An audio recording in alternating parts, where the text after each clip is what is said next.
Chapter 823. The woman crudely rolled her eyes, raised her chin, and scolded, "What's my name? Why should I tell you? This is my only way home. If I'm not here, where else can I be? I saw you 4 dead dogs lying on the road, so I kindly woke you up. Did I do anything wrong? Get lost, I won't do any good deeds in the future." Suja's eyebrows twitched and the corners of his mouth twitched uncontrollably. He was sure that this vulgar and tasteless woman must be a prostitute. She exuded a vulgar aura from head to toe. He calmed down and grasped the main point of her words. He said coldly, "You said that when you came, there were 4 of us. You said that when you came, there were 4 of us. Where is the other person now?" The woman rolled her eyes impatiently. "Where else could he have gone? I woke him up and stuffed him into a taxi.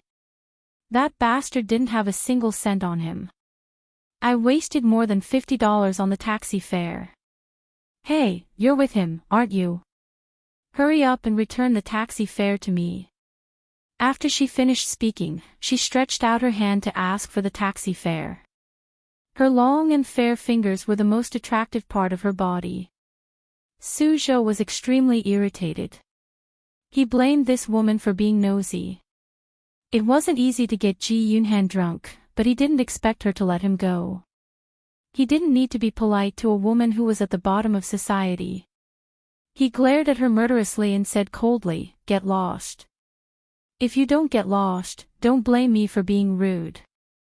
The woman was so angry that she stomped her feet. "You heartless and unscrupulous thing, I saved you, and you dare to talk to me like that? This is the territory of the Black Flame sect, and I have paid the protection fee. Do you believe that I will call the people of the Black Flame sect to chop you up?"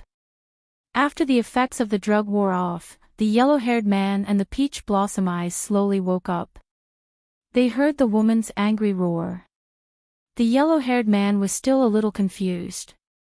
He scratched his head foolishly and asked, "Brother Je, this woman is crazy. She dares to call the brothers in the sect to kill us." The veins on Suja's forehead throbbed. He glared at the yellow-haired man and said, "Shut up." Then his gaze fell on the woman. He gritted his teeth and said, "I'll give you 3 seconds. Hurry up and get lost. Otherwise, don't even think about staying in this area in the future." The woman was shocked by Suja's fierce expression, but she still stiffened her neck and looked like she was not to be outdone. "Who are you? Why are you so arrogant?" Suja said darkly, "I'm in charge of this area. Who do you think I am?" The woman's eyes suddenly widened, her face filled with fear. "People from the Black Flame sect. You know what? Get lost." The woman was startled. She grabbed the handbag that had fallen on the ground and scampered away. Black Suja and the others. Ants noses. Do you think I? Be damned if you. Of. Peach Blossom Eyes also became vigilant and secretly took out the weapon that he carried with him. "Little brother, is there any misunderstanding between us?" Suja put on a gentle and refined look. He had a smile on his face, but it was a pity that his face was swollen. It was really strange. The man with the nose ring sneered, "It's nothing. I just don't like the Black Flame sect. Brothers, let's go. I'll take responsibility if you kill them." Suja and the other two's faces changed. They wanted to say something, but more than 10 people swarmed them. They had no choice but to take out their weapons to resist. "Big brother, what should we do with this woman?" A gangster wearing a skull jacket asked the man with the nose ring. The man with the nose ring glanced at the woman who was trembling in the corner with disgust. "She's so ugly. Let her go. Hurry up and get lost." The woman ran away in a panic. When she reached the entrance of the alley, she looked back at Suja and the other 2 who were beaten up badly by the gangsters. Her pale face showed a smug smile. That smile, coupled with her horrifying makeup, looked treacherous and terrifying. She took out a disposable cell phone from her bag and skillfully dialed the police number. The police would arrive in less than 10 minutes and arrest the bastards who were fighting on the streets. After that, the police would discover that Suja was carrying hallucinogens and other illegal drugs. Coupled with the criminal record of the Black Flame sect, even if Suja didn't go to jail, it would be enough for him to suffer. Oh, right. The men with the nose ring were from the Longhu gang. The Longhu gang and the Black Flame sect had always been at loggerheads. After this incident, the hatred between them would be even more intense. After calling the police, she put the phone back in her bag. She planned to throw the phone into the river when she passed by the bridge. That way, there wouldn't be any traces left. Even if Suja suspected her in the future, there wouldn't be any way to trace her identity. Who would have thought that the shrewish and vulgar street girl was actually an elegant and noble daughter of a wealthy family? That's right, the street girl was Ji Yuqi. She had asked Liang Yu to investigate Suja's whereabouts in advance. She had then revealed his whereabouts to the Black Flame sect's rival, the Longhu gang. Then, without caring about her image, she had disguised herself as an ugly woman and pretended to be a street girl. She would wake Suja up and wash away the suspicion of Ahan. She would stall for time and wait for the Longhu gang to arrive. When the two gangs were fighting to the death, she would then take action and bring them to the police station. Ji Yuqi raised her eyebrows. She was quite confident in her plan. Unexpectedly, an arm stretched out from the darkness and quickly wrapped around her waist. She was pulled behind a pile of obstacles. Ji Yuqi's heart skipped a beat, and she quickly threw a punch at the person behind her. A hand grabbed her fist, and a low, magnetic voice entered her ears. Chi-Chi, did you have fun? Shenjia. Ji Yuqi quickly stopped her attack and spoke quickly, why are you here? What did you see? Shenjia laughed softly, I saw you teach those three bastards a lesson. It seems like Chi-Chi has the potential to be a tigress. Ji Yuqi felt as if she had been struck by lightning. Her body trembled slightly.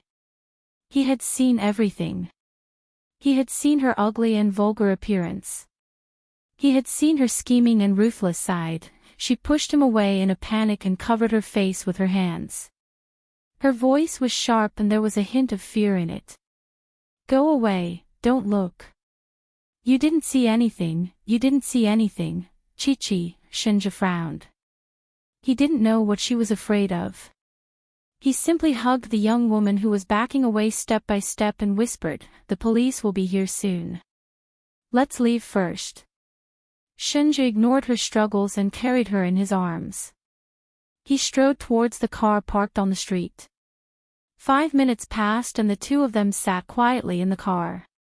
They watched as the police arrived and took Suja, the man with the nose ring, and the others away. Shenjia tapped his fingers on the steering wheel and turned his head to look at Ji Yuqi. She had removed the makeup on her face and her fair cheeks were covered with a thin layer of frost. She was bright and cold like the moonlight. Her beautiful long and narrow eyes were deep and calm. She was terrifyingly calm. However, he could smell anger from her calmness. He felt helpless. This young woman had wrapped herself up tightly with a hard shell. She was resistant to anyone who tried to peel off her outer shell to get close to her heart. He felt an inexplicable heartache and wanted to pull her into his arms. However, his gaze met her cold face and he could only control himself. He smiled and asked, "Are you angry?" Ji Yuqi snorted coldly, "You promised me that you wouldn't interfere in my affairs. What's the matter now? Are you following me? Who said that I was interfering in your affairs? I just missed you, so I tracked your location and came to look for you. Didn't you say that a man should take the initiative?" Shenjia was calm and his expression was unbelievably gentle. He was a completely different person from the ruthless young Master Shin. Ah Zhe, who was sitting in the driver's seat, pursed his lips. Hey, young master, you've been secretly interfering in Miss G's affairs. Is it really okay for you to lie so shamelessly? Ji Yuchi thought of something and her face turned red. She glared at him fiercely. You saw me make a fool of myself. Are you happy now? Anyone who saw such a fierce and boorish woman would be traumatized. Shinja's obsidian-like eyes flashed with a smile. His slender fingers fell on her ear, tucking her drooping hair behind her ear. His fingers inadvertently rubbed her earlobe, and his voice was low and sweet. Oh, I'm happy. It turns out that Chi-Chi has so many sides. Ji Yuchi's face turned even redder as she felt the scalding heat from his fingers. She hurriedly tilted her head to the side to avoid his fingers. Don't you think I looked very ugly just now? She asked in an unforgiving tone. Ji Yuchi's blushing face and her shy and slightly stubborn gaze were all beautiful scenery that attracted Shinja's gaze. He chuckled softly and his laughter was indescribably pleasant. Although the makeup is a little exaggerated, it has a different kind of charm. No matter how Chi-Chi dresses up, you're still beautiful. Could this be the so-called beauty in the eyes of the pure? Sitting in the front row, Zay thought of Ji Yuchi's horrifying makeup and couldn't help but shiver. Ji Yuchi also shivered. She stared at Shinja with a strange gaze and repeatedly said in her heart, this guy isn't Shinja, this guy isn't Shinja. Shinja, who had turned into an evildoer again, she couldn't handle it. Why was her heart beating faster in her chest? Her eyes were round and her expression was strange. She was so cute that Shinja couldn't help but chuckle softly. Ji Yuchi rolled her eyes at him and decided to ignore him. The enemy was too strong and she would definitely lose if she faced him head-on. So, she chose to ignore him. Shinja saw her angry look and felt more amused. His laughter became more joyful. Ji Yuchi's eyebrows twitched. She slowly closed her eyes and spat out 2 words in her heart, I'll endure it. Chi-Chi, don't be angry. Accompanied by a low and magnetic voice, a finger poked her pink cheek. Zay saw his big boss poking Miss G's cheek with interest through the rearview mirror and felt uncomfortable. He firmly refused to admit that the man smiling like a wolf grandmother was his big boss. Stop poking, it's going to break. Ji Yuchi couldn't hold it in anymore. She suddenly opened her eyes and roared at the smiling man. The man looked serious. It won't break. If you don't believe me, you can try mine. With that said, he grabbed her finger and guided her to poke his cheek. Ji Yuchi was deeply shocked. My God, please return that arrogant and domineering Shinja to me. This evildoer who can act cute and transform is too cruel. Reality proved that Ji Yuchi couldn't resist Shinja who could act cute. She was abducted by him and Gigai made supper for him. Then, she stayed in his guest room. Awesome novel, Shinwu 799. Chapter 824. Even as she lay down to rest and stared at the ceiling, she was still sighing in her heart. Shinja's methods of manipulating her had become even better. In the next room, a certain man, who was being nagged by Ji Yuchi, took out a small notebook called Love Notes that he always carried with him and started writing furiously. As the book says, women like cute things, and so does Chi-Chi. After he finished writing, he thought of something and added, Chi-Chi is cute when she's being unreasonable. Oh, she's also cute when she's angry. Ji Yuchi finished showering and came out of the bathroom. Her cell phone suddenly rang and Ji Yunhan's anxious voice sounded, Sister, why aren't you back yet? Did something happen? Oh no, she had been so focused on fighting with Shinja that she had forgotten about this matter. She laughed dryly, I'm fine, I'm staying at a friend's house tonight. I won't be going back. Is it a guy or a girl? Ji Yunhan's voice suddenly became dangerous. Ji Yuchi was speechless and hesitated whether she should lie.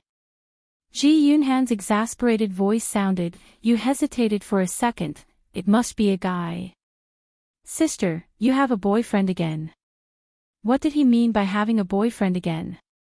She had always been single. Ji-Yuchi coughed and hurriedly said, don't make wild guesses, it's a girl. Oh yes, Ah-han, I sent Yi Xiaoxian and the other two bastards to the police station. You have to be careful during this period, I'm worried that Yi Xiaoxian will find someone else to deal with you. Ji-Yuchi tried to change the topic. Okay, I got it. Sister, you're really amazing. When you come back tomorrow, you must tell me how you did it. He changed the topic and returned to the previous topic. Sister, are you really staying at a girl's house? You're not lying to me. What a stubborn guy. Ji-Yuchi supported her forehead with one hand. Of course, where else would I be? Chi-Chi. Ji-Yuchi jumped up from the sofa in shock. Shinja, he had actually pushed the door open and entered. Sister, why do I hear a man's voice on your side? Ji Yunhan secretly grinded his teeth, his sister actually deceived him. Chi. Ji-Yuchi quickly threw herself on Shinja and covered his mouth with her left hand, stopping him from saying what he was about to say. She then laughed dryly at the person on the other end of the phone. Ah-han, it was my friend's brother who was talking just now. If there's nothing else, I'll hang up first. Bye-bye. Before Ji Yunhan could say anything, Ji-Yuchi quickly ended the call and let out a long sigh of relief. Ji-Yuchi felt an itchy friction under the palm of her left hand. She looked up abruptly. Shinja looked at her innocently. His beautiful eyes blinked, indicating that her hand was still covering his face. Ji-Yuchi quickly retracted her hand. I'm sorry. Why are you looking for me? Shinja's eyes were filled with resentment and his voice was quiet. I'm just your friend's brother. She smiled ingratiatingly. I'm just lying to my brother. Don't mind the details, I'm just your friend's brother. He was like a repeater, repeating himself again and again. His eyes were filled with resentment, which made Ji-Yuchi feel guilty. She comforted him awkwardly. Don't mind it. I'm just saying it casually. At most, I'll introduce you to Ah-han next time. Hearing this, the resentment on Shinja's face disappeared. His eyes were curved and he seemed to be in a good mood. Are you introducing me to him as your boyfriend? Ji-Yuchi opened her mouth and wanted to say something, but in the end, she didn't say anything. She smiled bitterly and said, Shinja, stop joking around. Let's be serious. Why were you looking for me just now? The smile on Shinja's handsome face gradually disappeared. His dark eyes stared deeply at her and the aura around him changed. He was cold and domineering. This was the Shinja that Ji-Yuchi was familiar with. He approached her, and his tall and straight body made her feel oppressed. His gaze was focused and aggressive, and his expression was solemn and dignified. It was as if he was making an oath. He said slowly, Chi-Chi, let's date. I want to be your boyfriend and your husband. This was what he wanted to say to her when he came to her room in the middle of the night. His Chi-Chi was too beautiful. If he didn't make it clear early, he would regret it for the rest of his life when she was abducted by another man. He wanted her to understand that his feelings for her were serious. It wasn't ambiguous, nor was it a joke. It was true love. Ji-Yuchi trembled and stared at him in disbelief. How could it be? In her previous life, Jiang Tianhao only confessed to her the day before her wedding. Only then did she know that he had loved her for a long time. In this life, she even thought that he wouldn't like her because she was ugly. She didn't expect that he would still like her and confess to her so early. She shook her head. No, this wasn't logical. Things shouldn't be like this. Shinja saw her shaking her head blankly and thought that she refused to accept his feelings. His eyes darkened and his thin lips were tightly pursed. His handsome face looked even more handsome under the light.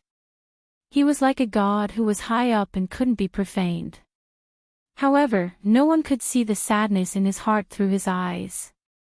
In his life, she was the first woman who had moved his heart. It was very likely that she was the only one. He loved her, but she didn't like him. That kind of heartache was hard to describe. He took a step back. His extremely handsome face was cold and aloof. There seemed to be a gap between the two of them. She stood on the other side and watched him leave indifferently. He didn't even look at her. Ji-Yuchi suddenly recalled the nightmare she had that night. He had also left her heartlessly just like that. A huge wave of panic suddenly surged from the bottom of her heart. It was like a tide that drowned her, suffocating her. With a bang, the door slammed shut. She was the only one left in the empty room. Her body was cold and her heart gradually lost its warmth. She squatted down and buried her head between her cold knees. She murmured as if in a dream, "Sure enough, you were just saying it." If it wasn't just saying it, why did he suddenly leave so heartlessly? "Shinji, you won't come back, right? This is good. At least I won't be a burden to you. But why does my heart feel so uncomfortable? It's like someone has cut it with a knife. It hurts." The man in the world who was infinitely tolerant of her had finally left her. Was she going to face endless darkness alone again? Her knees were wet, and tears fell from between her fingers. They splashed onto the wooden floor and soon left a puddle of water on the floor. She didn't know how long she maintained this position. Eventually, she fell asleep in a daze. In her dream, someone gently picked her up from the ground. His broad and warm chest made her feel at ease. She subconsciously hugged the person and murmured in her sleep, "Shinji." Shinji lowered his eyes and stared at the little girl in his arms. She was as obedient as a kitten. Her usual disguise had been removed. Her two chubby paws were wrapped around his waist. Her tear-stained face revealed a sweet smile. His slightly tensed lips relaxed a little. His deep eyes surged with complex emotions. He murmured, "Sure enough, I still can't let go. Since that's the case, why should I let go, Chi-Chi, in order to get you, even if I have to fight with the heavens, so what?" Ji-Yuchi woke up leaning on the soft quilt. Seeing the unfamiliar room, she thought she was still in a dream. She closed her eyes and opened them forcefully. Last night's memory instantly came back. She sat up in a daze with the quilt in her arms. After a long time, she sighed silently. She knew that she had fallen asleep on the floor last night. Shinji must have carried her back to the bed. "Shinji, can we still go back to the past?" After washing up, Ji-Yuchi changed her clothes and went downstairs. A stern old man in a tuxedo came up to her. Ji-Yuchi recognized him. He was the butler of Shinji's villa, Uncle Lin. He looked stern on the outside but was actually very kind on the inside. "Miss Ji, good morning. Your breakfast is ready." "Thank you, Uncle Lin." Ji-Yuchi paused and said, "Shinji, has he gone to the office?" "Yes, young master instructed me not to disturb your rest before he left." Ever since Shinji moved out of the Shin family mansion, Uncle Lin had been by his side to serve him. He even followed Shinji when he went abroad to study. In his heart, this young master was like his son. He was very clear about Shinji's feelings for Ji-Yuchi and hoped that they could be together. Hence, he intentionally or unintentionally said some things to matchmake them. For example, Miss Ji, young master has been introverted since he was young. He has never dated a girl and doesn't know how to get along with a girl. He may be cold sometimes, but his love is definitely not lacking. Ji-Yuchi's smile stiffened. She didn't know how to answer. Miss Ji, young master specially bought a lot of books about the psychology of girls in love for the sake of dating. Have you noticed that he is changing every day? He is becoming less and less like the cold young master of the past. Ji-Yuchi's smile cracked. So that was the case. No wonder Shinjo was becoming more and more devilish. It was all because of those messy books. Her resistance to him was getting weaker and weaker. Uncle Lin was worried that Ji Yuqi would misunderstand, so he added, "Of course, this is only for you." When facing other women, young master's attitude is still as cold as before. Uncle Lin, you really didn't have to add that sentence. Ji Yuqi's cheeks flushed red in embarrassment. She interrupted Uncle Lin's endless chatter. "Uncle Lin, thank you for telling me all this. But can you let me eat something first? I'm so hungry." Uncle Lin's face was solemn. "I'm sorry, I almost forgot. I'll bring you some food right away." Even when Ji Yuqi got into the car to go home, Uncle Lin's words still echoed in her ears. He said, "Miss Ji, young master likes you very much. I've never seen him work so hard to change himself for someone. Miss Ji, if you also like young master, can you not disappoint him? There are very few people in his life that he can trust." It was these words that made Ji Yuqi's eyes sting. She almost cried. What did she, Ji Yuqi, do to deserve such deep love from a man? She had already owed him so much in her previous life. Was she going to owe him again in this life? In her previous life, she had been filled with guilt towards him. In this life, she only wanted to make it up to him and protect him. She had never seriously considered her feelings for him. Was she responsible for him, or did she like him? Ji Yuqi's mind was in a mess. She massaged her throbbing temples. She was indescribably frustrated. Before she could come to a conclusion, the car had already stopped outside the Ji family villa. After Ji Yuqi got out of the car, she thanked the chauffeur that Uncle Lin had arranged for her and walked slowly towards the door. Welfare, Songshu 566. Chapter 825. As soon as she stepped through the door, a handsome and familiar face suddenly appeared in front of her eyes. His deep eyes were filled with complex emotions as he stared at her. Yuqi. Ji Yuqi leaned slightly to the side to avoid Jiang Tianhao's outstretched hand. She smiled and said, "Senior, are you here to take Zissou out to play?" Jiang Tianhao's body stiffened and a touch of bitterness appeared between his brows. Yuqi, I heard that you stayed out last night. Do you have a new boyfriend? Ji Yuqi widened her eyes in disbelief as if she couldn't believe that he would say such a thing. Soon, a touch of disappointment appeared in her eyes. She stubbornly raised her chin and pretended to be cold as she said, "We've already broken up. Do you think you still have the right to interfere in my affairs?" Yuqi. Jiang Tianhao held her hand emotionally. How can you say that? You know that I like you. I had no choice but to. Ji Yuqi broke free from his hand. Her beautiful phoenix eyes were filled with sadness. She turned her head away and didn't dare to look at him. She said in a dry voice, "Isn't it too late to say this now? You're already Zissou's fiancé and my brother-in-law. Between us, let's just leave it at that." After saying the last few words, she seemed to have exhausted all her strength. She suddenly pushed him away and ran in the direction of the stairs. On the stairs, she happened to run into Yi Zissou, who was beautifully dressed. Yi Zissou pretended not to see her talking to Jiang Tianhao. She affectionately called out, "Sister Qiqi, I'm going to a class reunion with Tianhao. Do you want to come?" Ji Yuqi avoided her burning gaze and forced a smile. "No need. I am not feeling well. You guys have fun." With that said, she immediately brushed past Yi Zissou and ran upstairs.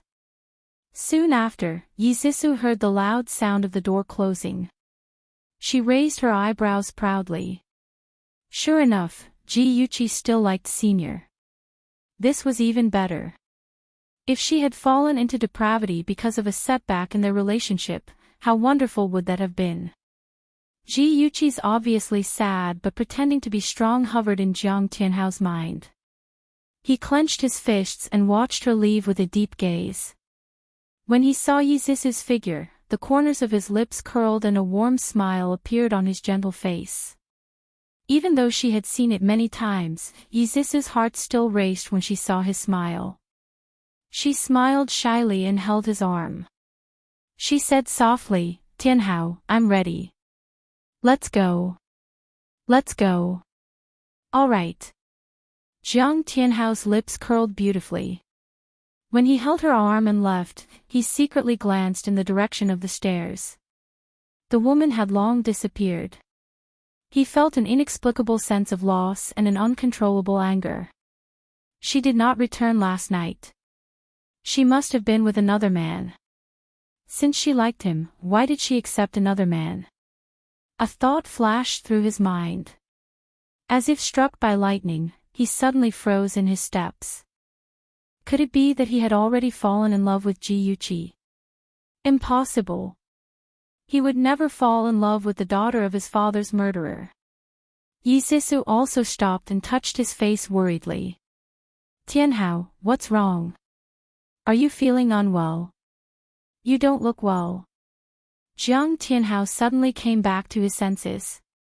Yi Zisu in front of him was gentle and lovely. Her delicate face was full of worry. He pursed his lips and habitually curled his lips. "I'm fine. Maybe I didn't sleep well last night. Let's go. Let's not delay any longer." Yi Zisu uneasily grasped his arm. "Are you really fine? Why don't we not go to the party? I'll accompany you home to rest." The smile on Jiang Tianhao's face became natural. He raised his hand and stroked her hair. "I'm really fine. It's rare for us to get together with our high school classmates. We can't disappoint them. All right then. I'll listen to you." Yi Zisu leaned on his arm like a little bird. Her lowered eyes flashed with a hint of uneasiness. Tianhao lost his composure just now. Was it because of Ji Yuqi? Was he putting on an act for her, or was it all real? In front of the floor-to-ceiling window on the second floor, Ji Yuqi coldly watched the couple leave arm in arm. Her lips curled into a mocking smile. Jiang Tianhao, did he think that he was a Casanova and that every woman had to like him? Just wait and see. She would let him know his worth. "Miss Ji." A cold voice came from behind her. Ji Yuqi's eyes narrowed. Qing Sang had actually avoided the Ji family security system and quietly sneaked up behind her. She was indeed the person sent by Shinji to protect her. She turned around and smiled. "Qing Sang, have you completed the mission?" A faint smile appeared on Qing Sang's frosty face. It was as if the ice had just melted. It was dazzlingly beautiful. She took out a folder from her black tights and handed it to Ji Yuqi. "I finally caught it yesterday. There's a video of Qin Tingfang and Yi Zhaoxian checking into a hotel room, as well as photos of them meeting each other," she said coolly. Ji Yuqi didn't take the file in her hand. Instead, she suddenly rushed forward and hugged her. "Thank you for your hard work, Qing Sang." Qing Sang's body stiffened. She was stunned. She had never had physical contact with anyone before. So this was what it felt like. It was soft and warm. "Hey, are you okay? Did I scare you?" Ji Yuqi laughed out loud and waved her hand in front of her eyes. Qing Sang's snow-white face was stained with a layer of red. Her eyes flashed a few times, but she quickly regained her composure. "Everything is in the file. Do you have any other instructions? Don't be so boring. Call me Yuqi in the future." Ji Yuqi laughed heartily and patted her shoulder. Qing Sang's lips twitched slightly. She replied expressionlessly, "Yes." Ji Yuqi smiled and shook her head. She opened the safe in front of her and took out a small USB flash drive. "This is the evidence of Suju's crimes that I asked Liang Yu to collect. Find a way to hand it to the police. I want Suju to never step out of prison again. In her previous life, Susha had seduced her brother into the path of womanizing and taking drugs. In the end, her brother had been controlled by the Black Flame sect and died in a fight between the Black Flame sect and the Dragon Tiger gang. In this life, she wanted Susha and the Black Flame sect to pay the price. Ching Sang carefully kept the USB flash drive. Her face was expressionless, but her heart was in turmoil. She didn't expect young Master Shin to transfer Liang Yu to Ji Yuqi. It seemed that Ji Yuqi was very important to young Master Shin. Ching Sang came and left quietly. Her martial arts skills were amazing. Ji Yuqi could only be envious of her. She didn't seem like she was born to practice martial arts. Although she practiced hard every day, she could only deal with ordinary martial arts masters. If she were to meet an international mercenary like Ching Sang, she could only wash her neck clean and wait for death. Ji Yuqi opened the file and took out a CD as well as several photos. The photos were very clear. There were photos of Qin Tingfang and Yi Xiaoxian holding hands, and there were also photos of them kissing passionately. There were even photos of them rolling around in bed. TSK, the scale was very large, and the colors were very dazzling. As for the CD, it was even more colorful. The two of them changed several positions. They were like wolves in their 30s and tigers in their 40s. Ji Yuqi watched it as if she was watching a movie. Her expression didn't change. Of course, her main purpose was not to watch the content. Her main purpose was to listen to what they said while rolling on the bed. In the CD, Yi Xiaoxian hugged Qin Tingfang and murmured, Ji Yunhan was taken to a hotel by Zhe a few days ago. Unexpectedly, a mysterious person suddenly appeared and rescued Ji Yunhan. According to Miss Yao Mei, that night, she didn't see anything clearly. She was knocked out by a red thing. Do you have any thoughts about that mysterious person? Qin Tingfang lay on his chest. Her eyes were still filled with a unique charm after sex. She frowned. I can't guess. That person can't be Ji Yuqi, Yi Xiaoxian sneered. Are you stupid? Ji Yuqi is just a delicate Mississippi. She doesn't know any martial arts, not to mention rescuing someone under Aja's nose. The last time we kidnapped Ji Yuqi and she escaped, I suspected that she had someone backing her. This time, I'm even more certain that the person behind her is really powerful. He can even guess what we want to do. The man's eyes narrowed dangerously. There was a malicious glint in his eyes. Qin Tingfang agreed with his thoughts. Her expression became more serious. She thought for a moment and said, things have already come to this. We can't give up. No matter who is behind her, I have to get rid of them. When the time comes, the Ji family's assets will be ours. Yi Xiaoxian rubbed her face with a half-smile. Baby, it's no wonder people say that a woman's heart is the most poisonous. Ji Bowen treats you so well. Do you have the heart to deal with him? Qin Tingfang obviously knew that he was testing her. She sneered. He treats me well. He only has the dead Su Meiyu in his heart. No matter how well I do, he won't acknowledge me. He won't treat me as his wife. I must have been blind to have married him back then. Yi Xiaoxian chuckled. Then were you blind to have married me back then? Qin Tingfang glared at him. It's good that you know. I've been screwed over by you two stinky men. You were careless with your investments back then. You didn't know the right person and caused the company to go bankrupt. We're in debt. We're being chased by loan sharks every day. Have I ever complained? You actually want to mortgage me to the creditors. The more she spoke, the angrier and sadder she became. Tears fell uncontrollably. Thinking back to those inhumane days a few years ago, it was really a kind of torture. In the end, she was so angry that she asked her declining family for help. Finally, she divorced Yi Xiaoxian and returned to her family with her daughter. Later, she reunited with Ji Bowen and the two of them continued their relationship.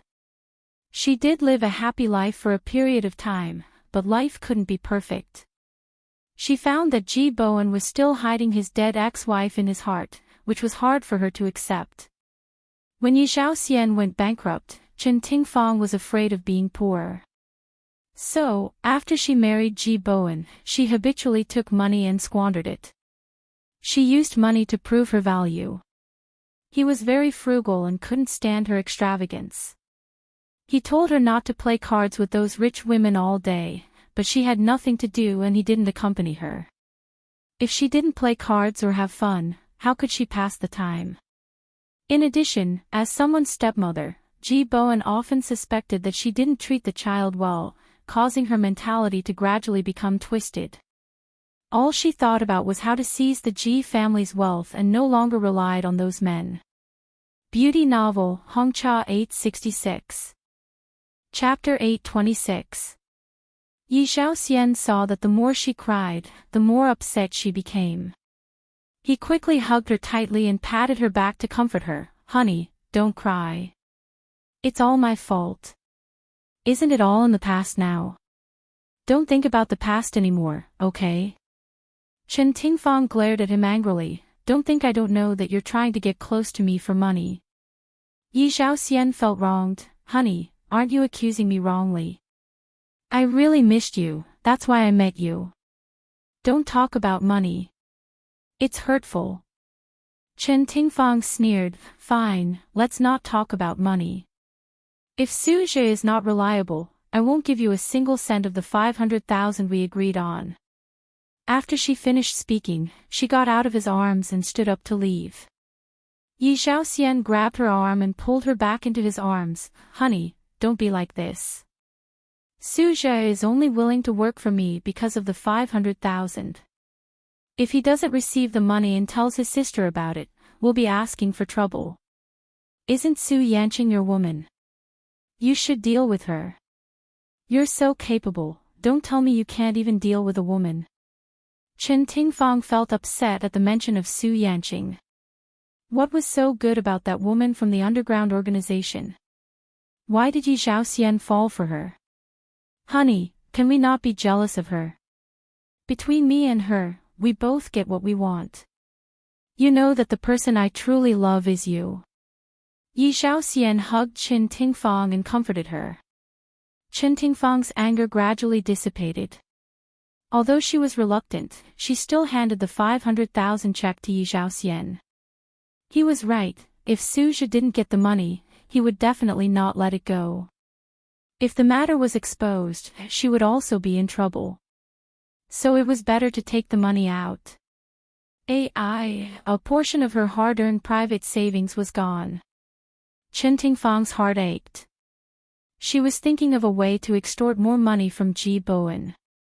Although Ji Yuqi couldn't guess what Chen Tingfang was thinking, she could tell from Chen Tingfang's pained expression that she was reluctant to part with the money. Ji Yuqi couldn't help but chuckle. A thought flashed through her mind, and she suddenly thought of a way to cut off Chen Tingfang's financial support. If she didn't have financial support, would she be able to bribe others without restraint? The answer, of course not. In this society, it was difficult to do anything without money was the money. After watching the video and obtaining useful information, Ji Yuqi began to think about the next step of her plan. She pondered for a long time and finally, a name appeared in her mind. Her fair fingers flew across the keyboard as she searched for information about Gao Qiao Technology Company on the internet. Soon, a bunch of news popped up. The latest news stated that Gao Qiao Technology Company was about to acquire Wanxing Entertainment. After the acquisition, Gao Qiao Technology Company would have a 40% market share in the gaming industry and become the leader of the gaming industry. As soon as the news came out, the stock price of Gao Qiao Technology Company rose rapidly. After the acquisition was successful, the stock price would definitely rise crazily. For many investors, this was a rare opportunity. Ji Yuqi's lips curled into a sly smile. She tapped her fair fingers on the table. Gao Qiao Technology Company, this is it. After confirming the target, she quickly made a copy of the video of Qin Tingfang's affair and locked it in the safe. It would be useful to take it out at the critical moment. Next, she would be able to get her hands on Qin Tingfang's little treasure. She felt a little excited just thinking about it. As for Qin Tingfang, she was glowing after Yi Zhaoxian's nourishment. However, it didn't last long before her mood turned gloomy. This was because the next morning, she received news from Yi Zhaoxian that Suzhi had messed up Ji Yunhan's matter. He had also gotten into a fight with the Longhu gang and had been arrested by the police. The police had found a lot of hallucinogens on Suzhi's body and he might even go to jail. Qin Tingfang was furious. She had paid Yi Zhaoxian $500,000 yesterday. In the end, things had turned out this way. How could she be happy? More importantly, her little treasury was only going out, not going in. If she couldn't deal with Ji Yuqi, that little b*tch, and Ji Yunhan, that little bastard, she would first be stifled to death by money. Qin Tingfang was very frustrated these few days. Firstly, she was annoyed that the Ji siblings were still in front of her. Secondly, she was annoyed by the fact that she had no money. She was constantly thinking about how to ask Ji Bowen for money. However, every time she came up with an excuse, she had already used it before. She had no choice but to give up on the idea and think about it again. On this day, Qin Tingfang came downstairs and saw Ji Yuqi sitting on the sofa reading a financial magazine. Ji Yunhan was sitting opposite her and playing games. The siblings were chatting casually. Ji Yunhan was playing games and said, "Sister, didn't you used to hate those magazines the most? Why are you reading them with so much interest today?" Ji Yuqi answered without looking up, "What do you know? There are many interviews with successful people in these financial magazines. I can learn a lot from their interviews." Ji Yunhan snorted. "Come on, I think you're just looking for a handsome guy. It said that the CEO of that company is a handsome guy who can shock the heavens and make ghosts and gods weep. However, I think he's just a so-so. He's not even as handsome as me." "What nonsense are you talking about? That's called Gaoqiao Technology Company. The CEO's name is Yulei. He obtained a double doctorate from Cambridge University in England. He's not even 27 years old this year. He's handsome and capable. I heard that he's going to buy Wanqing Entertainment and become the overlord of the gaming industry. You're still wet behind the ears. You'd better learn from him." Ji Yuqi held the magazine and sighed. She was infatuated with Yulei's photo. She whispered, "This photo is so good. He's so handsome that it's unreasonable." Qin Tingfang snorted at Ji Yuqi's infatuation. However, she was interested in Yulei. Her son-in-law should be a talented, handsome, and rich man. Sigh, what a pity. If only Zissou and Jiang Tianhao didn't have a scandal. "Yuqi, Ahan, I have an appointment with a few friends. I'll go out first. Gigai is at home," Qin Tingfang said with a smile. She grabbed her LV bag and walked out of the house. Ji Yuqi and Ji Yunhan looked at each other and smiled. They threw the things in their hands on the table at the same time and went upstairs to do their own things. Qin Tingfang went to the beauty salon first. When she was soaking in the hot spring, she met two familiar ladies. They were talking about stocks with a young and beautiful girl. When they saw Qin Tingfang, they greeted her warmly and introduced the young girl to her. "Mrs. Chen, this is Miss Qingli. Although she's young, she's a famous investment and financial expert in Hong Kong." "Is that so? Miss Qing is really beautiful." Qin Tingfang looked at the young girl with a smile. Something was slowly growing in her mind. Qingli smiled elegantly. "Mrs. Chen, you're flattering me. How can I compare to your grace and nobility?" Mrs. Lin, Mrs. Li, Mrs. Chen, nice to meet you. I've already soaked in the hot spring, so I won't disturb the three of you. Let's talk again in the future. Mrs. Lin was reluctant to see her leave, but she was going to do the next beauty project. She didn't want to force her to stay. She could only smile and say that they would talk again next time. Chen Tingfang had a good relationship with Mrs. Lin. Seeing her like this, she couldn't help but be curious. Didn't you just meet? You can't bear to see her leave so soon. Mrs. Lin smiled and said, you don't know. Just now, Qingli talked to us about investment and financial management. We learned a lot. To be honest, although our family is rich, the money given by our husband is limited. I've long wanted to use my own private money to earn some pocket money. After hearing Qing Li's words, I want to invest and buy some stocks. Chen Tingfang's eyebrows twitched. Mrs. Lin's words really hit the nail on the head. She pretended not to care and waved her hand. It's very risky to play stocks. I advise you not to play. Why don't you invest in opening a store and do some small business? Mrs. Lin sneered. Invest in a store. Do you think I'm cut out for business? Maybe the store will collapse in less than a month. She wanted to show off the knowledge she learned from Qingli and said proudly, Qingli analyzed more than 10 stocks just now. She said that the stock with the most potential is Gao Qiao Technology stock. Have you heard of Yulei? He's the CEO of Gao Qiao Technology. He's young and has a lot of background. The Yu family is one of the richest families in Hanqing. Gao Qiao Technology is also the Yu family's business. Hanqing was a neighboring city of Ying City. Chen Tingfang wasn't familiar with the Yu family. However, she thought that her cousin Lu Jianfang was working in Hanqing. He must know the few big families in Hanqing like the back of his hand. She made up her mind, but her expression didn't show it. She still looked uninterested. Forget it. No matter how good Qingli said it, I still don't dare to try.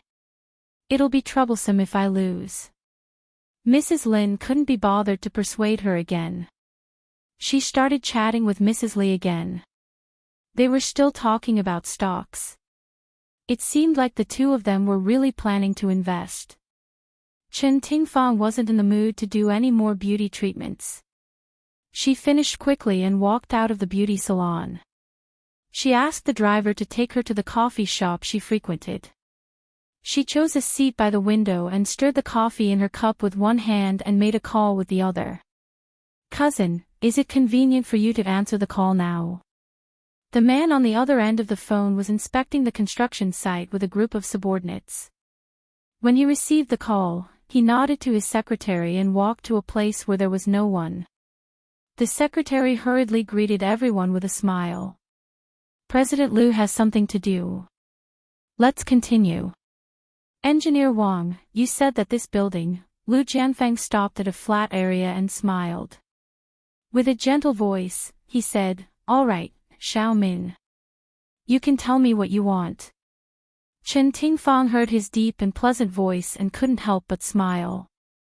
Cousin, do you know much about the Yu family in Hanqing? The Yu family can be said to be the second largest family in Hanqing. The head of the family, Yu Lin Dong, single-handedly established the Yu family business empire. They are involved in manufacturing, retail, tourism, and many other business sectors. You can think of them as the Shen family of Hanqing. Of course, the Yu family is still slightly inferior to the Shen family. After all, the Shen family is the largest family in Ying City. Even if they were in two different cities, the Shen family and the Yu family could still be compared. Chen Tingfang could feel the power of the Yu family from his simple explanation. Chen Tingfang's eyes flashed and she continued to ask, Cousin, is there a young master called Yu Lei in the Yu family? Add Songshu 566. Chapter 827. Lu Jianfeng nodded. Other than Hanqing, the Yu clan is also expanding towards Ying City. Yu Lei is the eldest grandson of the Yu clan. He took over the Clan's business in Ing City as soon as he returned. This young man is quite capable. The Clan's future is probably in his hands. While listening to him, Chen Tingfang weighed the pros and cons in her heart. Just as she was about to make up her mind, Lu Jianfang suddenly said, "Xiao Min, why are you suddenly interested in the Clan? Cousin, you also know that Zissou is not young anymore. Previously, I saw you lay at a banquet and had a good impression of this young man. I want to set him up with Zissou, so I wanted to get some information from you first." Chen Tingfang did not tell the truth. She did not want her cousin to know that she had used her private savings to invest. She felt that this would make him feel that she was not living well. Chen Tingfang did not think deeply about why she had such thoughts. She had already told the lie out of reflex. Lu Jianfang did not suspect anything. He had always trusted his cousin's words. He frowned slightly and said, "I heard about the scandal that Zissou had caused a while ago even when I was far away in Hanqing. Yulei must have heard about it too. I don't think that the Clan will accept Zissou. Moreover, Zissou and that guy called Jiang Tianhao are already engaged. If you change your mind, it will only affect Zissou's reputation. You, don't think so much. Just let the two of them be together." "Alright, I know. I just want to find a better man for Zissou," Chen Tingfang's aggrieved voice sounded. Lu Jianfang's handsome face could not help but reveal a smile. He said gently, "I haven't done anything yet, but you're the one who's aggrieved. Why are you getting more and more childish? I really don't know what to do with you. Who asked you to be my cousin?" Chen Tingfang smiled charmingly and acted coquettishly without restraint. At this moment, she was like a teenage girl with an indescribable beauty. After ending the call, Chen Tingfang finished the coffee in her cup in a good mood. Now, she had proven that the Clan was indeed very capable. As long as she could prove that Gao Qiao Technology's acquisition of Wanxing Entertainment was foolproof, then she would only gain and not lose money in buying Gao Qiao Technology's shares. Chen Tingfang turned her head and looked out the window. How could she obtain insider information to prove that the acquisition of Gao Qiao Technology was foolproof? Yes, Zhong. Don't ask why. Just buy it. That's right. 1 million. All for Gao Qiao Technology. Gao Qiao Technology, these words suddenly poured into her ears. Chen Tingfang suddenly turned her head to look at the source of the voice. 2 tables away from her, a man wearing gold-rimmed glasses was holding a mobile phone in one hand and moving the keyboard with the other. From his side view, he was very focused on the computer screen, as if there was something on it that attracted him. Chen Tingfang retracted her gaze, but her mind was still there, eavesdropping on the man's phone call with all her attention. The man suppressed his anger and growled, "Just do as I say. Why are you talking so much nonsense? Alright, it's not convenient for me to talk now. Hurry up and buy the shares. If you delay my business, I'll fire you immediately." Paw. The man seemed to be angry.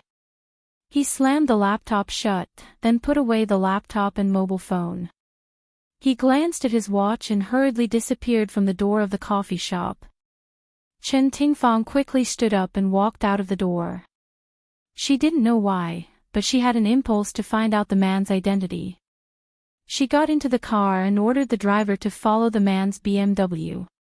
When she followed the man to a building with the sign, Wanxing Entertainment, she saw Miss at the front desk being polite and respectful to the man. She suddenly understood. However, she still couldn't believe it. After the man walked into the elevator and went upstairs, Chen Tingfang quickly walked to the front desk and asked with a smile, "Miss, was the person you were talking to just now an employee of Wanxing Entertainment?" Miss at the front desk smiled politely. "Yes, he is our company's finance minister." "May I ask why you are looking for our minister?" "Nothing, thank you." Chen Tingfang tried to suppress her wildly beating heart and turned to leave calmly. After Chen Tingfang's black car drove away from the building, a man wearing gold-rimmed glasses and carrying a briefcase walked to the front desk with steady steps. He placed the envelope with cash in front of Miss at the front desk and smiled. "Thank you for your cooperation." "You're welcome." Miss at the front desk smiled sweetly. She could get $10,000 just by telling a lie. Where else could she find such a good deal? She didn't expect that because of her lie, another person would lose a lot of money. Liang Yu pushed up the glasses on the bridge of his nose with satisfaction. Like a successful person, he carried his briefcase and walked out of the building. Under the sunlight, his slender fingers holding the phone were beautiful. "Miss Ji, everything went well." Ji Yuqi he admired this woman more and more. She was actually able to see through the Yu clan's twists and turns and came up with such a complicated scam. Moreover, she was able to predict Chen Tingfang's personality perfectly. This woman was not simple. Only a man like young Master Shen would be worthy of her. Liang Yu raised his eyebrows and a smile flashed through his starry eyes. He was indescribably elegant. "Sister, what the hell are you doing?" Ji Yuqi suddenly became interested in finance these days. She held the computer and read the news every day, which made Ji Yunhan confused. Ji Yuqi raised her head and smiled mysteriously. "Han, let's register a company abroad." "Ah. Sister, are you having a fever?" Ji Yunhan threw himself in front of Ji Yuqi and put his hand on her forehead to check her temperature. "Go away, I'm being serious with you." Ji Yuqi pushed his hand away and told him the plan to deal with Chen Tingfang seriously. Finally, she said, "I asked Qing Sang and Liang Yu to induce her to buy the shares of Gao Qiao Technology. With her character, she will definitely lose everything. The reason why I want to set up a company is..." She told him her plan. Ji Yunhan opened his mouth wide and looked at her as if she was an alien. Finally, he came back to his senses and said, "Sister, you're playing a big game. Are you sure it will go as you wish?" "Of course." Ji Yuqi just gave an affirmative answer without further explanation. She couldn't tell him that she was reborn and knew a lot about Gao Qiao technology. Therefore, Ji Yuqi changed the topic. "Han, have you solved the problem between you and Lu Cece?" Ji Yunhan's face darkened at the mention of this. He ran his fingers through his hair impatiently. "I don't know what to do. Until now, she still won't tell me the truth." Ji Yuqi patted him on the shoulder. "Do you still like her?" Ji Yunhan froze and fell silent. After a while, he said indifferently, "I do, but it's impossible between us." Ji Yuqi said softly, "Han, you're a man now. No matter what decision you make, sister will support you. But don't let yourself regret it." Ji Yunhan sat alone on the sofa and spaced out for a long time. After some time, he suddenly jumped up, grabbed his car keys, and ran out the door. The lake was covered in green grass. Weeping willows brushed across the surface of the lake, creating ripples. A young man and a young woman looked at each other as they silently strolled along the lakeside path. When they reached the end of the lakeside, Ji Yunhan sat down on the ground and gazed into the distance at the sparkling lake. Lu Cece hesitated for a moment before sitting down next to him. "Cece." Ji Yunhan was still looking at the lake and said calmly, "Do you still remember the first day of school?" Lu Cece sensed that the atmosphere was a little strange. Although she didn't understand why he brought up the past, she still smiled and answered cooperatively, "I remember. The first day of school, you went to the school to register yourself. You couldn't find the academic affairs office, so I led you there." "Yeah. Actually, I fell in love with you back then." Ji Yunhan's lips curved slightly. He looked into the distance with nostalgia, as if he wanted to see the past. Lu Cece was slightly stunned. She seemed to have thought of something. Her lips moved, but she didn't say anything in the end. Her dark eyes were filled with sorrow.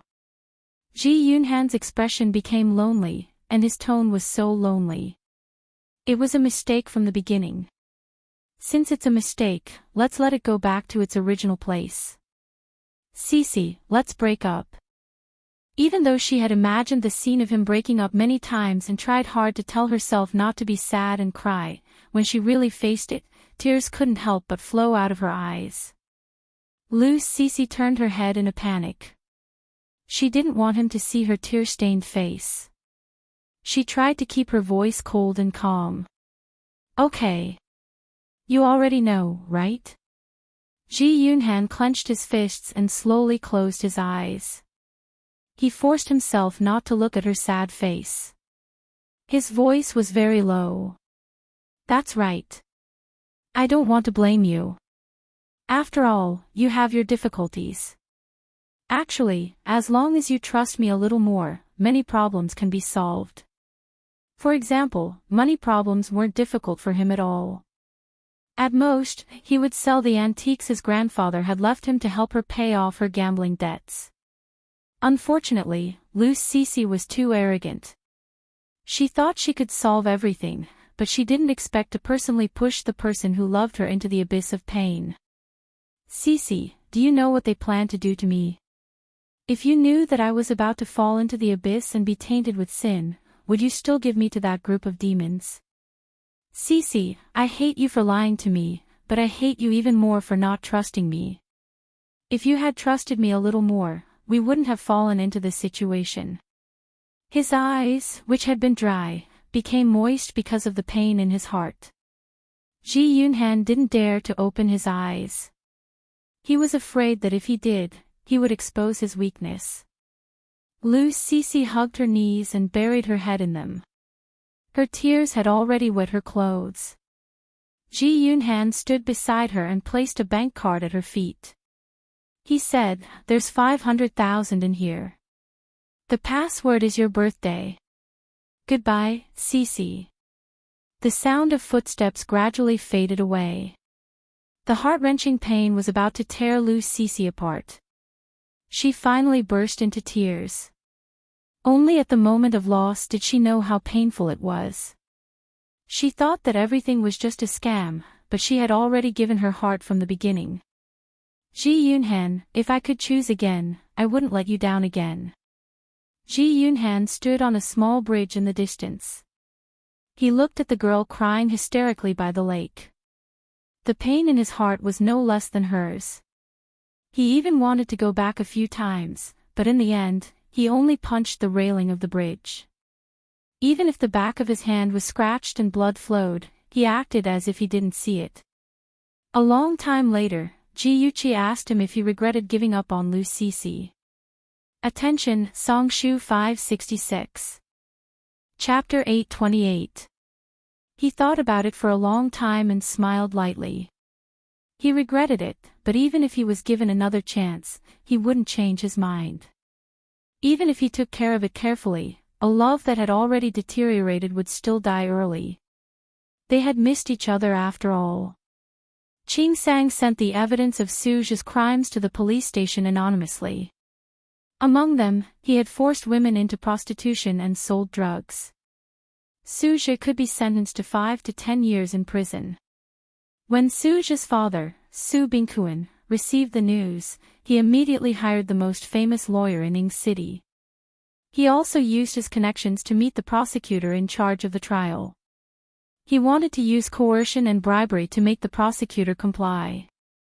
However, he didn't know that the prosecutor had already received Shinja's promise in advance. As long as the prosecutor handled the case impartially, the Shin family would guarantee the personal safety of the prosecutor and his family. The Shin family had a complicated political relationship and strong power. Since Shinja had made a promise, the prosecutor would of course follow his heart and handle the case impartially. Suju was sentenced to 20 years in prison. When the verdict was announced, the leader of the Black Flame clan, Su Bingkuan, fainted. He had a son at an old age and had hoped that his son would inherit the family business and bring the Black Flame clan to greater heights. He didn't expect that his son would be arrested and sent to the police station and spend the rest of his life in prison. How could he not be angry? How could he not hate him? Su Yanqing was as angry as Su Bingquan. Although Su Yanqing was a woman, she had been in the underworld with her uncle since she was young. She was arrogant and domineering. However, she doted on her younger brother who was 5 years younger than her the most. In front of him, she immediately turned from a tigress to Hello Kitty. Even if her brother wanted the stars in the sky, she would find a way to pluck them for him. Suja's imprisonment was undoubtedly a huge blow to her. She was once a proud woman, but she had become quiet overnight. She knew that the weight on her shoulders had increased. She had to stand behind her father and carry the entire Black Flame sect on her shoulders. On the day of the verdict, Ji Yuqi wore a pair of sunglasses and sat in the corner of the gallery. She witnessed the scene of Su Bingquan fainting, and also the scene of Su Yanqing's tears rolling down her cheeks. Her dark eyes, which were covered by the sunglasses, flashed with a fanatical light. Her fingers clenched the seat tightly. Yes, that's it. Suffer for your loved ones. Otherwise, how can you understand my pain? The crowd in the courtroom dispersed. Ji Yuqi walked down the empty corridor and gazed at the exit in the distance. A faint smile crossed her lips. It was time to take out that thing and add another shackle to Qin Tingfang's overburdened body. Miss, your express delivery. An underling knocked on the door and placed a package on Su Yanqing's desk. Su Yanqing pinched her eyebrows and waved her hand to dismiss him. This was a mysterious express delivery. There was neither the sender's name nor the sender's address. If it weren't for the thin envelope, she would have been worried that there was a bomb inside. She hesitated for a second and quickly opened the envelope. She took out a CD from the envelope. Su Yanqing frowned and stuffed the CD into the DVD player. After a few seconds, an image appeared on the screen. In a luxurious hotel room, a man and woman were passionately hugging each other, expressing their love for each other in the most primitive way. The disgusting image played in front of her eyes and the harsh sounds echoed in her ears. Su Yanqing's face became paler and paler.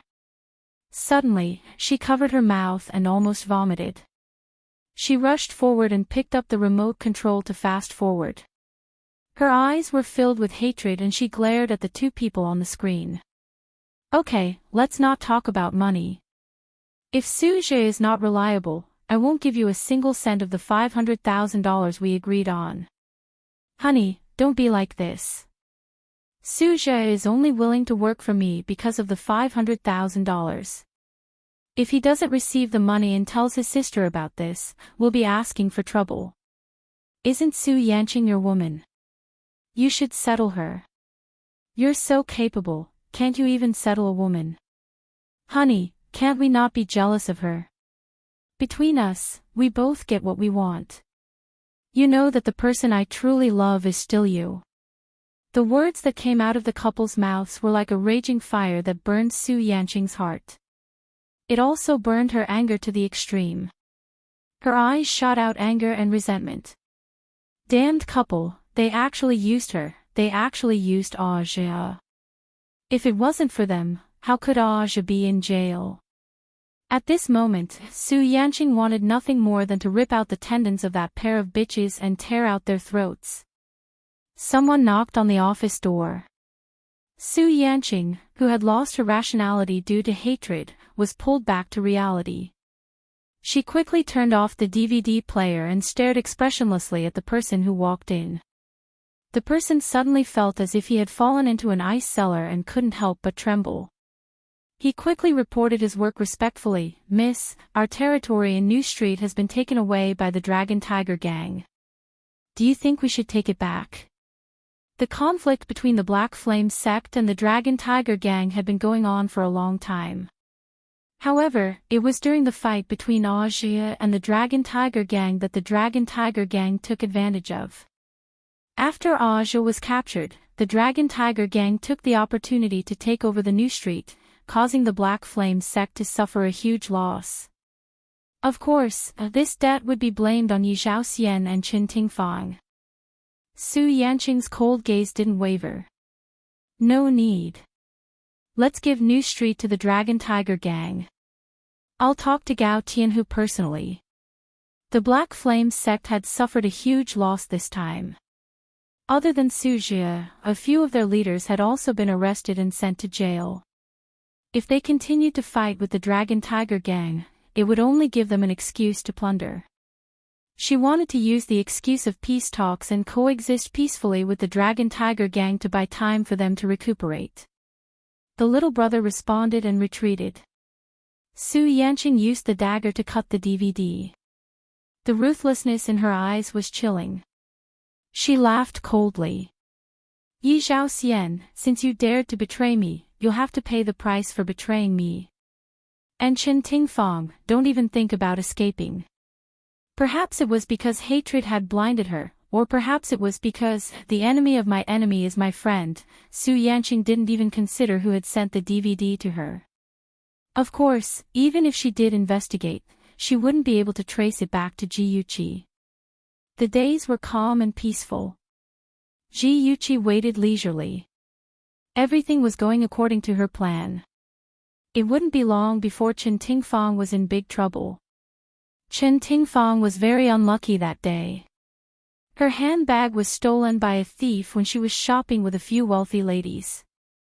Not only did she lose her bank card, she also lost her mobile phone. The items weren't expensive, but it was troublesome to replace them. Fortunately, there was always something that made her happy. The stock price of Gao Qiao Technology was rising. The CEO, Yu Lei, announced on the media that the acquisition negotiations had entered the final stage. Gao Qiao Technology would soon sign the agreement with Wanxing Entertainment. After returning home, the butler passed her a letter, saying that it was from a stranger.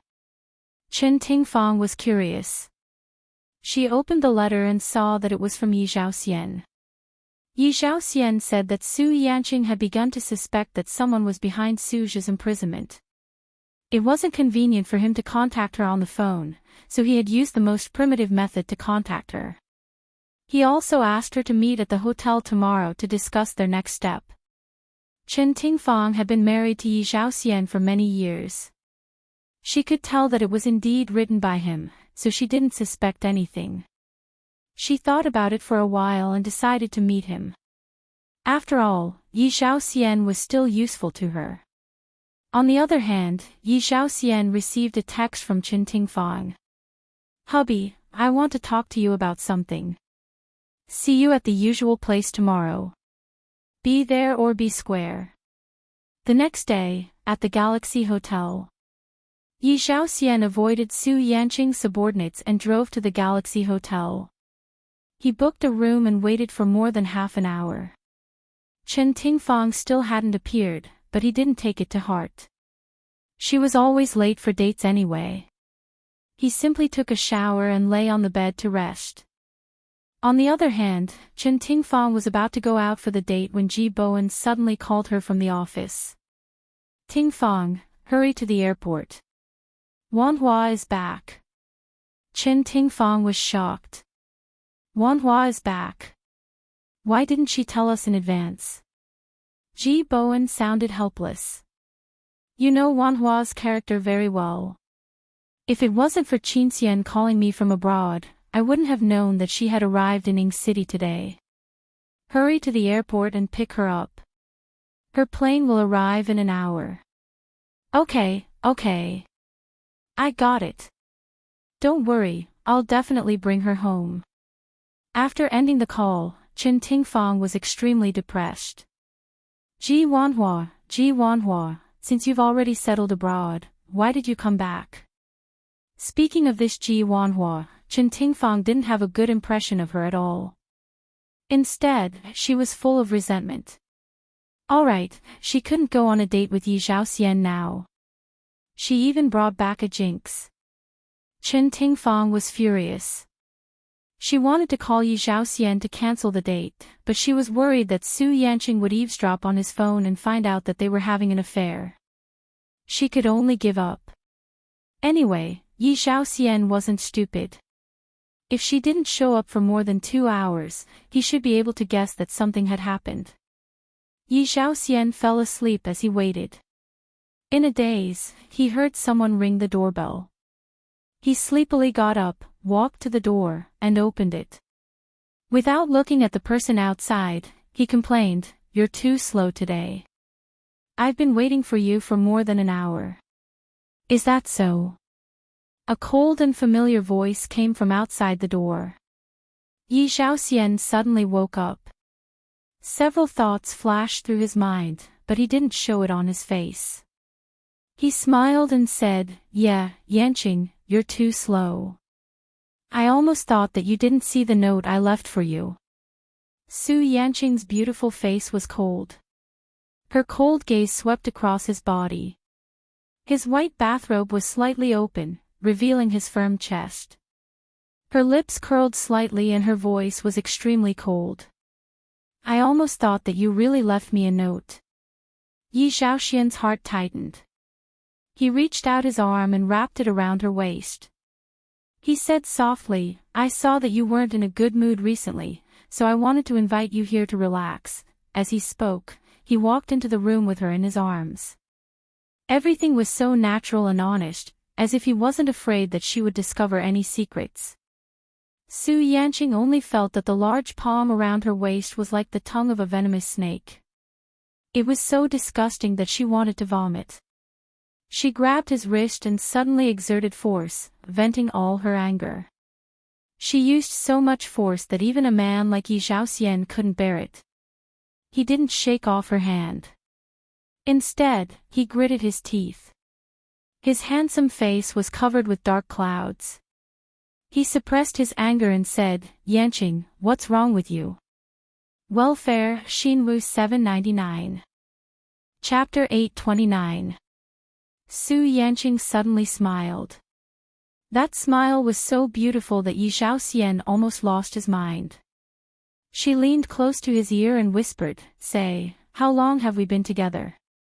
Yi Zhaoxian's heart was beating fast. He knew Su Yanqing's methods. The brighter her smile, the more dangerous it was.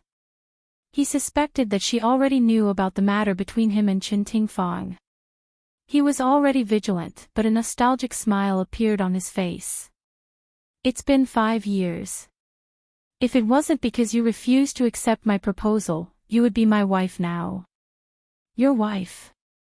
Su Yanqing whispered, a strange smile flashed through her eyes.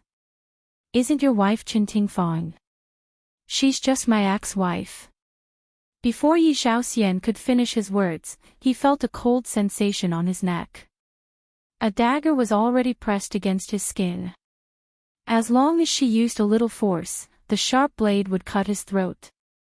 His expression changed and he said in a low voice, "Yanqing, don't be agitated. If there's anything, we can talk about it. Unfortunately, I have nothing to say to you."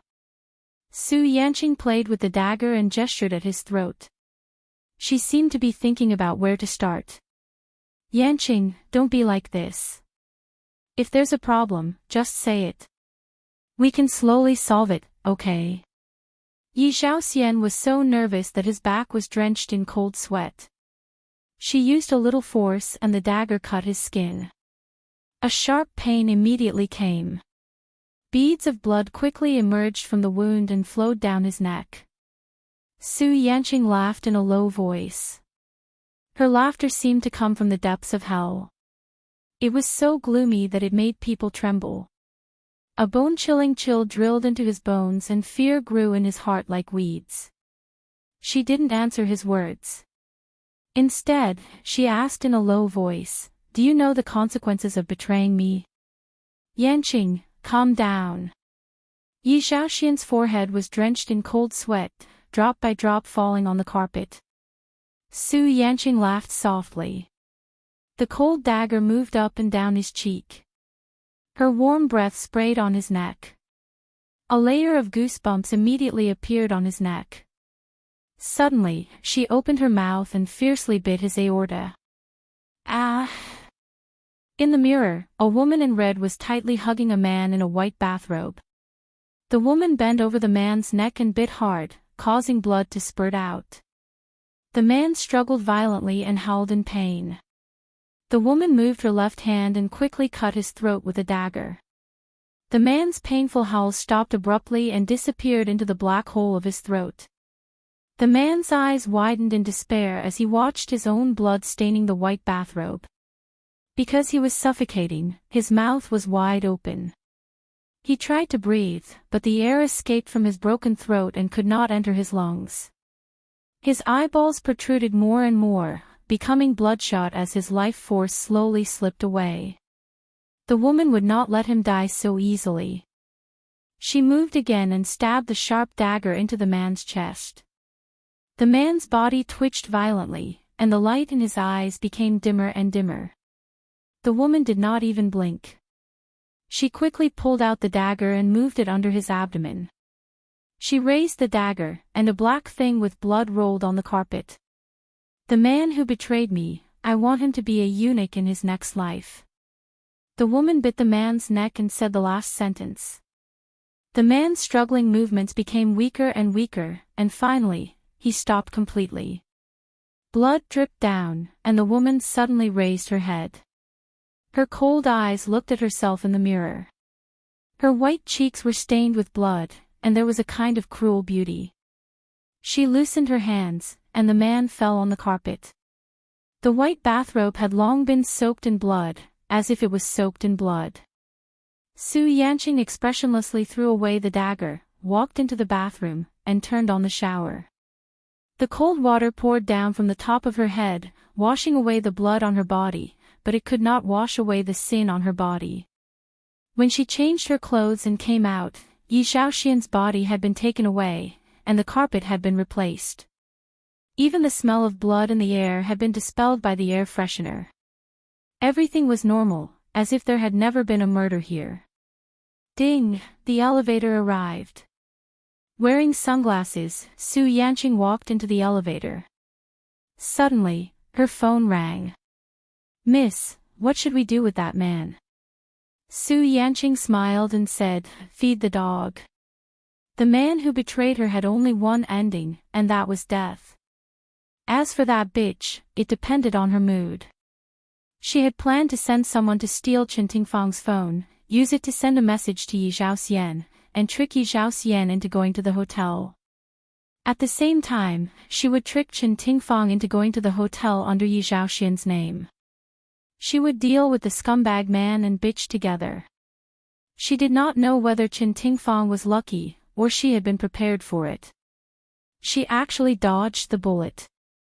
Thinking of something interesting, Su Yanqing's gloomy eyes lit up with excitement. Su Yanqing thought that she had dealt with Yi Zhaoxian's matter very cleanly. Other than a few loyal subordinates, no one else knew about it. However, they did not know that Qing Sang had already installed a mini camera in the hotel room. It turned out that Ji Yuqi had already predicted that Su Yanqing would take revenge on Yi Zhaoxian and Chen Tingfang. Therefore, she had asked Qing Sang to follow Yi Zhaoxian. After he had checked into the hotel, she had secretly sneaked into his room and installed a mini camera while he was asleep. She had recorded the entire process of Su Yanqing's murder. Su Yanqing, this woman is really ruthless. Ji Yuqi felt a chill in her heart when she saw the bloody scene. She couldn't help but sigh. Even Qing Sang, who was used to seeing dead people, couldn't help but frown. Ji Yuqi decided not to eat meat for 3 days. She rubbed her forehead and muttered, "If Su Yanqing finds out that I was the one who set Su Zhou up, she will definitely want to cut me into pieces." This video is really a treasure. If Su Yanqing were to go against her in the future, this evidence would be a powerful weapon to send Su Yanqing to jail. Ji Yuqi thought to herself that Chen Tingfang was lucky to have escaped death. However, she wasn't willing to let her die so easily. Living a life worse than death was the best torture, wasn't it? The familiar ringtone of the phone interrupted her reverie. She looked at the familiar name on the caller ID, and the corners of her lips curled up involuntarily. Her eyes were filled with a gentle smile. Qing Sang sensibly retreated to a corner to avoid eavesdropping on their conversation. Chi-Chi, Shinja's deep and magnetic voice entered her ears. Her heart suddenly started to beat faster and the blood in her body started to boil. She lowered her eyes and her long eyelashes covered the sparkling light in her eyes. She bit her lips and asked softly, "What's the matter?" Shinja was silent for a moment. There was an ambiguous atmosphere between them. Ji Yuqi thought of his confession that night and her heart beat faster. She wanted to ask him what was the matter but she didn't dare to open her mouth. She could only wait silently. After a long silence, the person on the other end of the phone finally called her again. "Chi-Chi, I'm hungry." Ji Yuqi was speechless. As expected, she shouldn't have had too many fantasies about this foodie. But why did she feel slightly disappointed? Ji Yuqi coughed to cover it up. She deliberately raised her voice, as if that would give her more confidence. "Oh, if you're hungry, then order takeout. I don't have time to prepare lunch for you today." Gulp. There was a strange sound coming from the phone. Ji Yuqi's mouth twitched. "Young Master Shin, do you even know how to take care of yourself?" "Oh, although takeout doesn't taste good and it's not nutritious, I'll listen to Chi-Chi and order takeout." Shinja's voice was calm and calm. It was as if he hadn't made the embarrassing sound just now. Ji Yuqi felt uncomfortable. What did he mean by it doesn't taste good and it's not nutritious? "Young Master Shin, are you deliberately making me feel guilty? I won't fall for your trick." However, she replied, Don't order takeout. This miss suddenly realized that there's nothing to do this afternoon. "Do you know how to make kung pao mushrooms?" "Yes. My office building is." The Ji family's villa was at least an hour's drive away from the Shin family's office building. By the time she prepared the food and sent it over, he would probably be so hungry that his chest was sticking to his back. She didn't know what he was doing. She muttered to herself, but her heart still ached for him. Ji Yuqi rushed to the kitchen as fast as she could.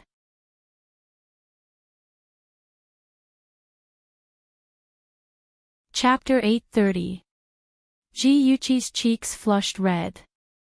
She hadn't been paying attention for a moment, so when he pulled her into his arms, she didn't feel any disgust.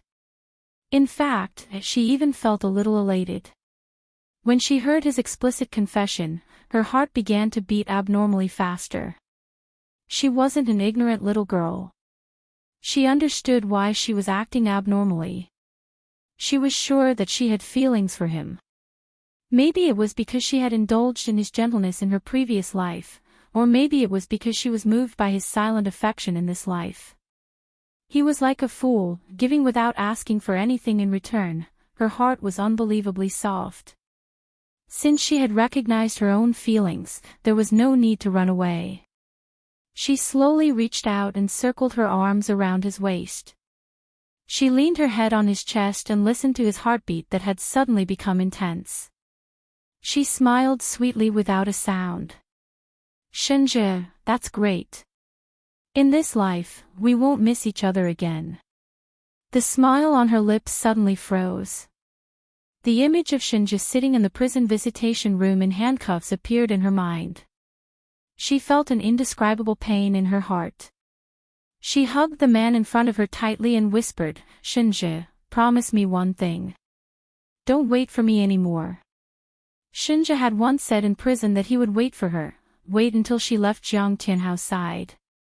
"Fool, I'm already dead. You won't be able to wait for anything. Don't wait anymore."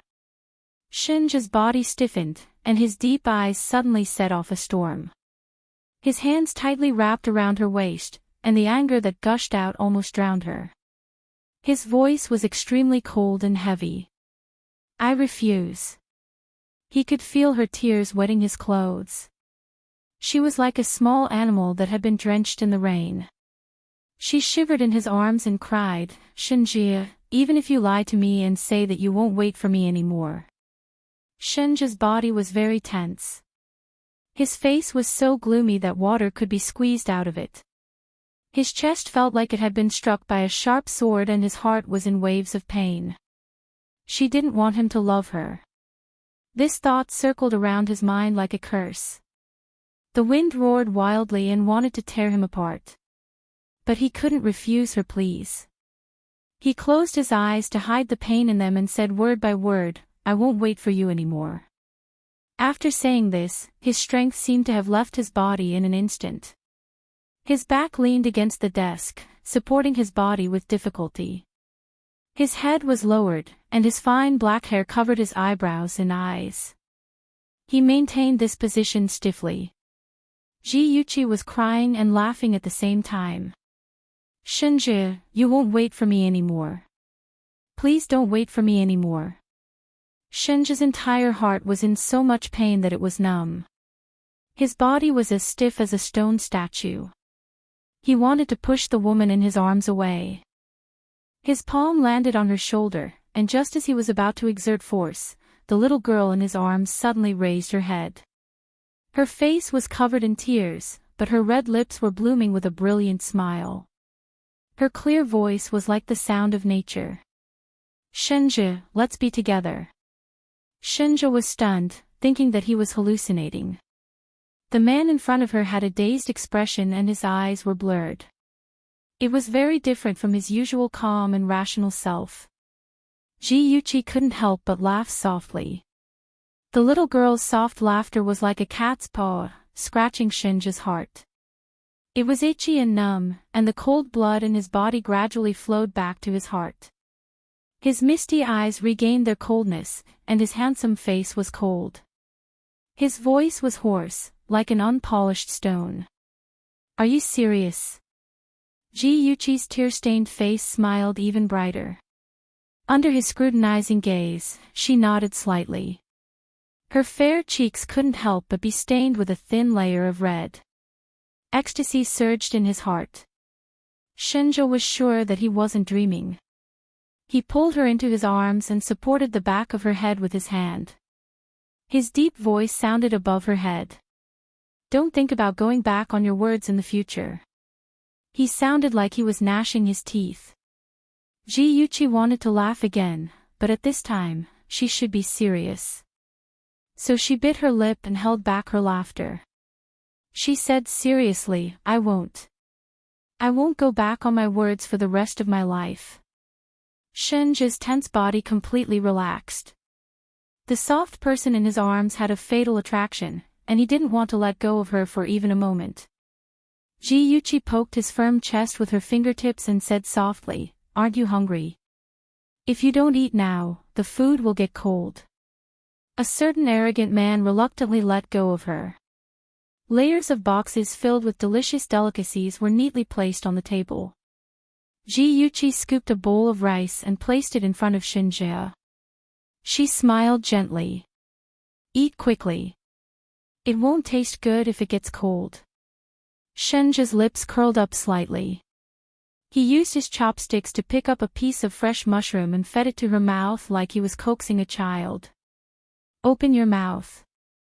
Ji Yuqi blushed and avoided his chopsticks. "No, you can eat by yourself. I want you to eat with me." He blinked, his eyes sparkling. Oh, men who acted cute were the most shameless. But a certain woman who was shameless enough to eat the food on his chopsticks, where was her integrity? After the meal, Ji Yuqi wanted to go home, but Shenjie refused and insisted that she stay to accompany him to work. Ji Yuqi was speechless. She didn't know anything, and she would only cause trouble for him if she stayed. But seeing a certain someone's eager gaze, she could only nod and agree to stay. After the meal, there was an hour of lunch break. The two of them lay side by side on the couch in the lounge. Ji Yuqi couldn't help but think of the days when he was recuperating in the Gu residence. They also rested together like this. The corners of her lips curled up. She turned her head to look at the man beside her. His burning gaze was also fixed on her. He reached out to tuck a strand of hair behind her ear, his eyes smiling. The atmosphere was indescribably warm. The office was very quiet. The two of them sat side by side and dealt with their own work. The difference was that Shinja was dealing with documents, while Ji-Yuchi was hugging the computer and playing games. She was worried that she would affect Shinja, so she put on her headset. Her slender fingers held the mouse and clicked on it quickly, making clicking sounds. After Shinja finished reading a document, he naturally turned to look at the person beside him. She was staring at the computer screen with full concentration, seemingly very nervous. Her exquisite and perfect side profile was almost flawless. His eyes flickered for a moment and slowly slid down. Her pink lips were as delicate as a rose. For some reason, he really wanted to taste them. His gaze became more and more intense. A ball of fire seemed to have ignited in his heart, burning him until his whole body felt uncomfortable. Shinja forced himself to retract his gaze, but in the next second, he couldn't help but sneak a glance at a certain someone's lips. He quietly moved his butt closer to her and stretched his neck. Just a little bit more. Oh yeah, I won.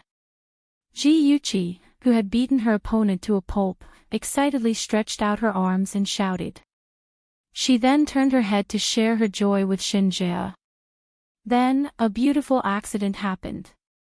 The moment she turned her head, her lips just happened to touch his. Both of them widened their eyes in disbelief.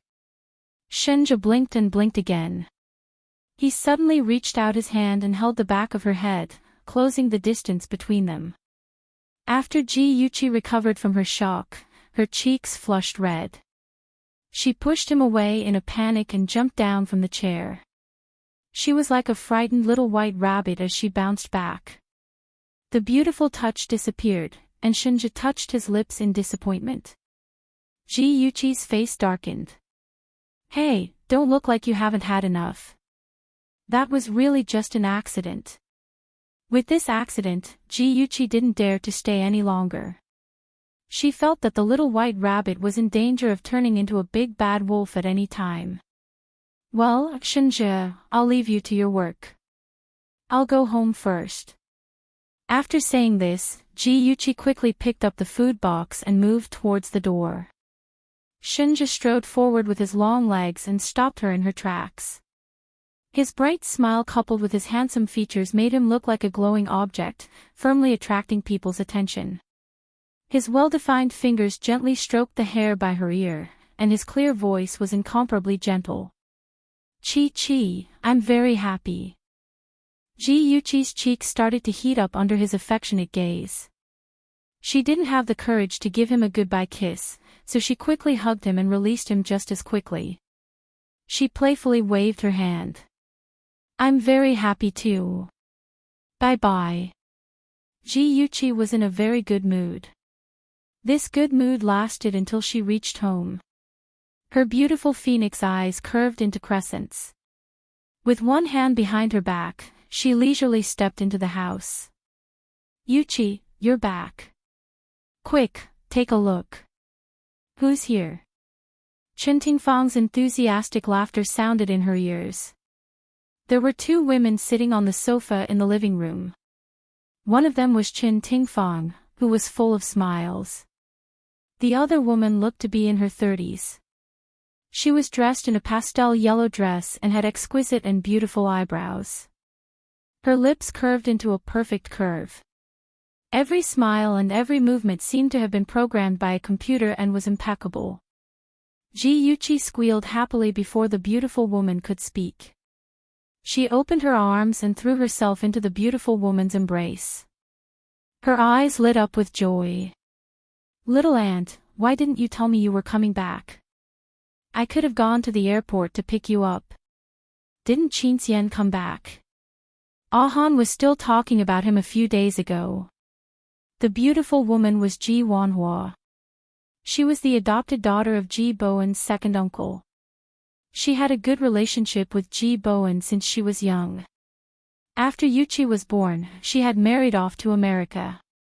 However, she would return to visit her family every year, so Ji Yuchi and her brother were quite close to her. Ji Wanhua stroked Ji Yuchi's hair. Her smile was still impeccable. You little girl, you're still as noisy as when you were young. Why can't you grow up? Qin Xian has to prepare for the entrance exam and can't return to China. He asked me to send his regards to you and Ahan. Ji Yuchi sat beside her and hugged her arm naturally. She asked with a smile, "Little aunt, where's my little uncle? Why didn't he come back with you?" The smile on Ji Wanhua's face faded. She said calmly, "I divorced your little uncle." Ji Yuchi was shocked as if she had heard explosive news. However, her heart was as clear as a mirror. Ji Wanhua had married an American Chinese man. That man had been doing business in Taiwan for many years and had raised who knew how many prostitutes. Because the distance was too far, Ji Wanhua had been kept in the dark. In the end, one of the prostitutes came all the way to America with a big belly and knelt in front of her, begging for her approval. Just like that, Ji Wanhua divorced the American Taiwanese man. The court awarded Qin Xian to her. She also had Qin Xian change his surname to Ji, completely cutting off all contact with her ex-husband. If things had developed to this point, Ji Yuchi would sympathize with her aunt. She would get close to her and treat her sincerely. However, she didn't expect that Ji Wanhua was also a beautiful snake. She looked close to you, but in reality, when you weren't paying attention, she would viciously bite your throat. Awesome novel, Hongcha 866. Chapter 831. Thinking of this, Ji Yuchi's shocked expression turned into one of heartache. She hugged Ji Wanhua tightly and comforted her sensibly. "Little auntie, don't be sad. It's little uncle's loss for him to miss you. Little auntie will definitely find someone better." A crack suddenly appeared in Ji Wanhua's calm eyes. The girl's soft body in her arms exuded a faint fragrance, making her feel indescribably irritated. She stiffly stroked the girl's soft hair and said in a very gentle voice, "Yuchi, thank you for your consolation. Auntie is very good. I'm not sad at all. Since you don't love me anymore, then be magnanimous and let go. One day, you'll understand how Auntie feels." "Yes, yes. Little aunt is the most beautiful woman I've ever seen. Little aunt, I've missed you so much." Ji Yuchi flattered as if she didn't need money. She shamelessly stayed in Ji Wanhua's arms and could acutely feel her body tense up. "Oh, my dear aunt, I won't lose to you in acting again. Just wait and see." Ji Wanhua patted her back to comfort her and said reproachfully, "You silly girl, you're not young anymore.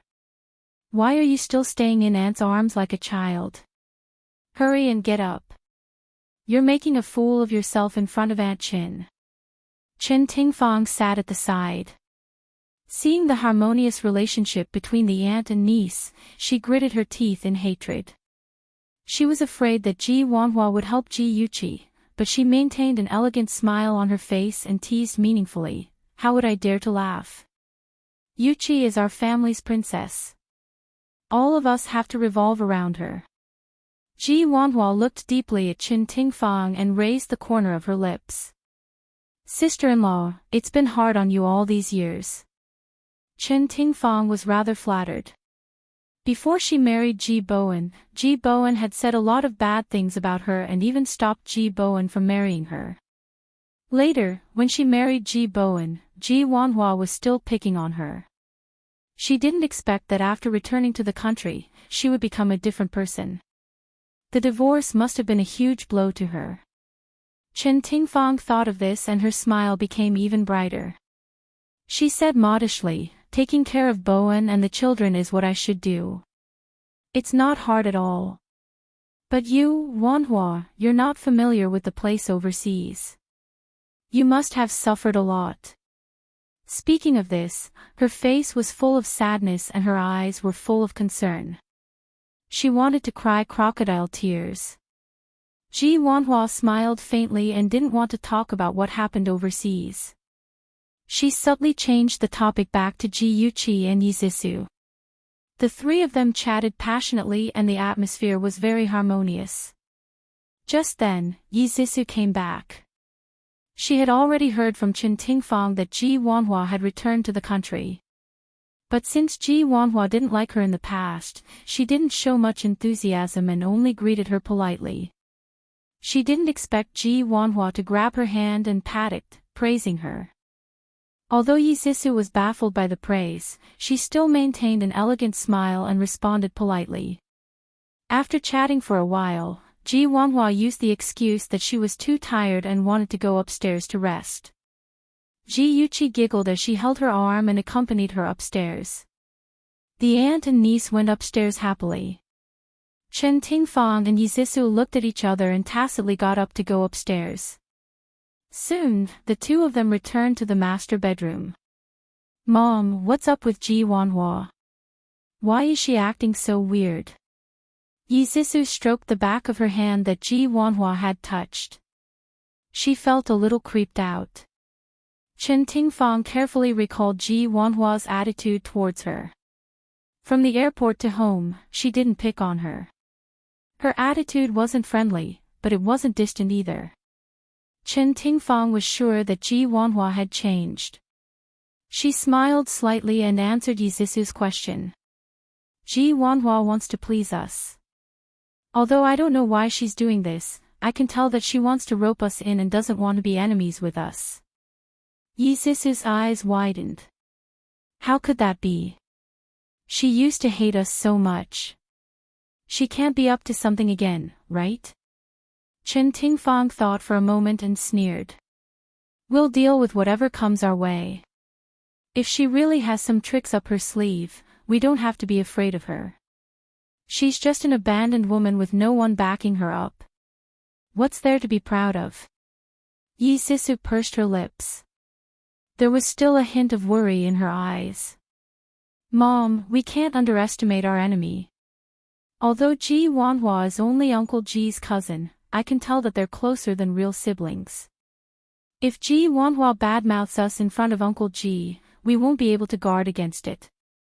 Chen Tingfang sneered. "She's been badmouthing me in front of Ji Bowen all these years. She has to take responsibility for my relationship with Ji Bowen becoming so distant.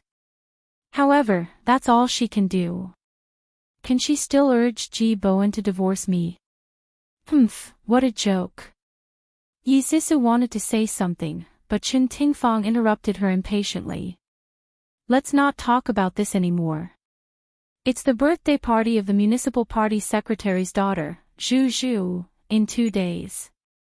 She's also sent an invitation to our family. You have to prepare well. Don't embarrass me." Yi Zissou rolled her eyes, and a sweet smile appeared on her pretty face. "Mom, Ji Yuqi is coming too, right?" "Of course. She's the real miss of the Ji family." Chen Tingfang smiled strangely. "Last time at the courtyard house, Zhu Zhu was used by you to fight with Ji Yuqi. The feud between the two of them is getting deeper and deeper. This time, I invited the two of you to the banquet to mediate the relationship. We can't miss such a good opportunity." The mother and daughter were really telepathic and thought of the same thing. Yi Zissou also planned to take advantage of Zhu Zhu's birthday banquet to intensify the conflict between her and Ji Yuqi. She wanted them to shed all pretense of cordiality and bite each other to death. Yi Zissou blinked happily and hugged Chen Tingfang's arm coquettishly. "Mom, do you have a plan?" Chen Tingfang's smile widened. Her eyes were full of satisfaction. She whispered a few words in her ear. She beamed and said, "Mom, you're so awesome." Chen Tingfang and her daughter were plotting how to embarrass Ji Yuqi. Ji Yuqi wasn't idle either. She picked up the invitation from the Zhu family and looked at it. She lowered her eyes and pondered. Some memories from her previous life flooded her mind and the anger hidden deep in her heart began to stir again. She closed her eyes and took a deep breath. Then she slowly opened them and threw the invitation back on the table. Her fingers gently tapped the edge of the table and her lips suddenly curved into a smile. There were wolves in front and tigers behind. These days were not easy at all. The smile on her pink lips deepened, but there was no smile in her dark eyes. It was so cold that it made people tremble. In the evening, Ji Bowen came back from the company. When he saw Ji Wanhua sitting on the sofa, a faint smile appeared on his cold face. Ji Wanhua went up to him and hugged him with Western etiquette. She smiled and said, "Brother, long time no see." Ji Bowen had already heard about Ji Wanhua's divorce from Ji Qinxian. He patted her shoulder comfortingly and said gently, "Wanhua, how long do you plan to stay this time?" The smile on Ji Wanhua's face dimmed. "I plan to stay in the country for 3 to 5 years. I wonder if brother and sister-in-law will welcome me. You're treating me like an outsider. We're a family. You can stay at home for as long as you want. Go out for a walk and see the mountains and rivers. You'll be more open-minded. If you're bored, you can even come to the company to help me." Ji Bowen's face was gentle and his tone was gentle. He really was an excellent older brother. Ji Wanhua's eyes flashed, and the smile on her lips became more obvious. "Brother, I was just about to discuss this with you. I plan to travel all over China, north and south, to see those scenic places. I've been abroad for so many years, so I don't know much about my own country. It'll be a good way to broaden my horizons." Ji Bowen nodded in agreement. "That's good too. When do you plan to leave? Do you need someone to accompany you? If you need to buy anything, just leave it to the housekeeper." Ji Wanhua chuckled. "I'll leave tomorrow. Since I'm going to relax, of course I'll go alone. I don't need to bring anything. It'll be easier for me to travel light." The siblings talked about traveling. Chen Tingfang, who couldn't get a word in edgewise, was full of question marks. This Ji Wanhua, what the hell was she doing? Traveling. And she wanted to travel all over China. She must be crazy. Ji Yuqi, on the other hand, could somewhat understand Ji Wanhua's thoughts. For more than 10 years she was bound by her marriage and forced to live in a small world. Now that she was divorced and had cut off the shackles on her body, of course she had to follow her heart and travel around. Not only could she heal the pain of her broken marriage, but she could also broaden her horizons and broaden her horizons. The next day, Ji Wanhua boarded a plane and flew to Tibet, beginning her journey. Meanwhile, the days of the Ji family's turbulent undercurrents continued. On the eve of Zhu Zhu's birthday party, the thing that Ji Yuqi had been waiting for finally happened. Gao Qiao Technology had a financial scandal. According to media reports, Gao Qiao Technology's financial director, Yu Lianshan, had embezzled millions of US dollars by falsifying the company's accounts.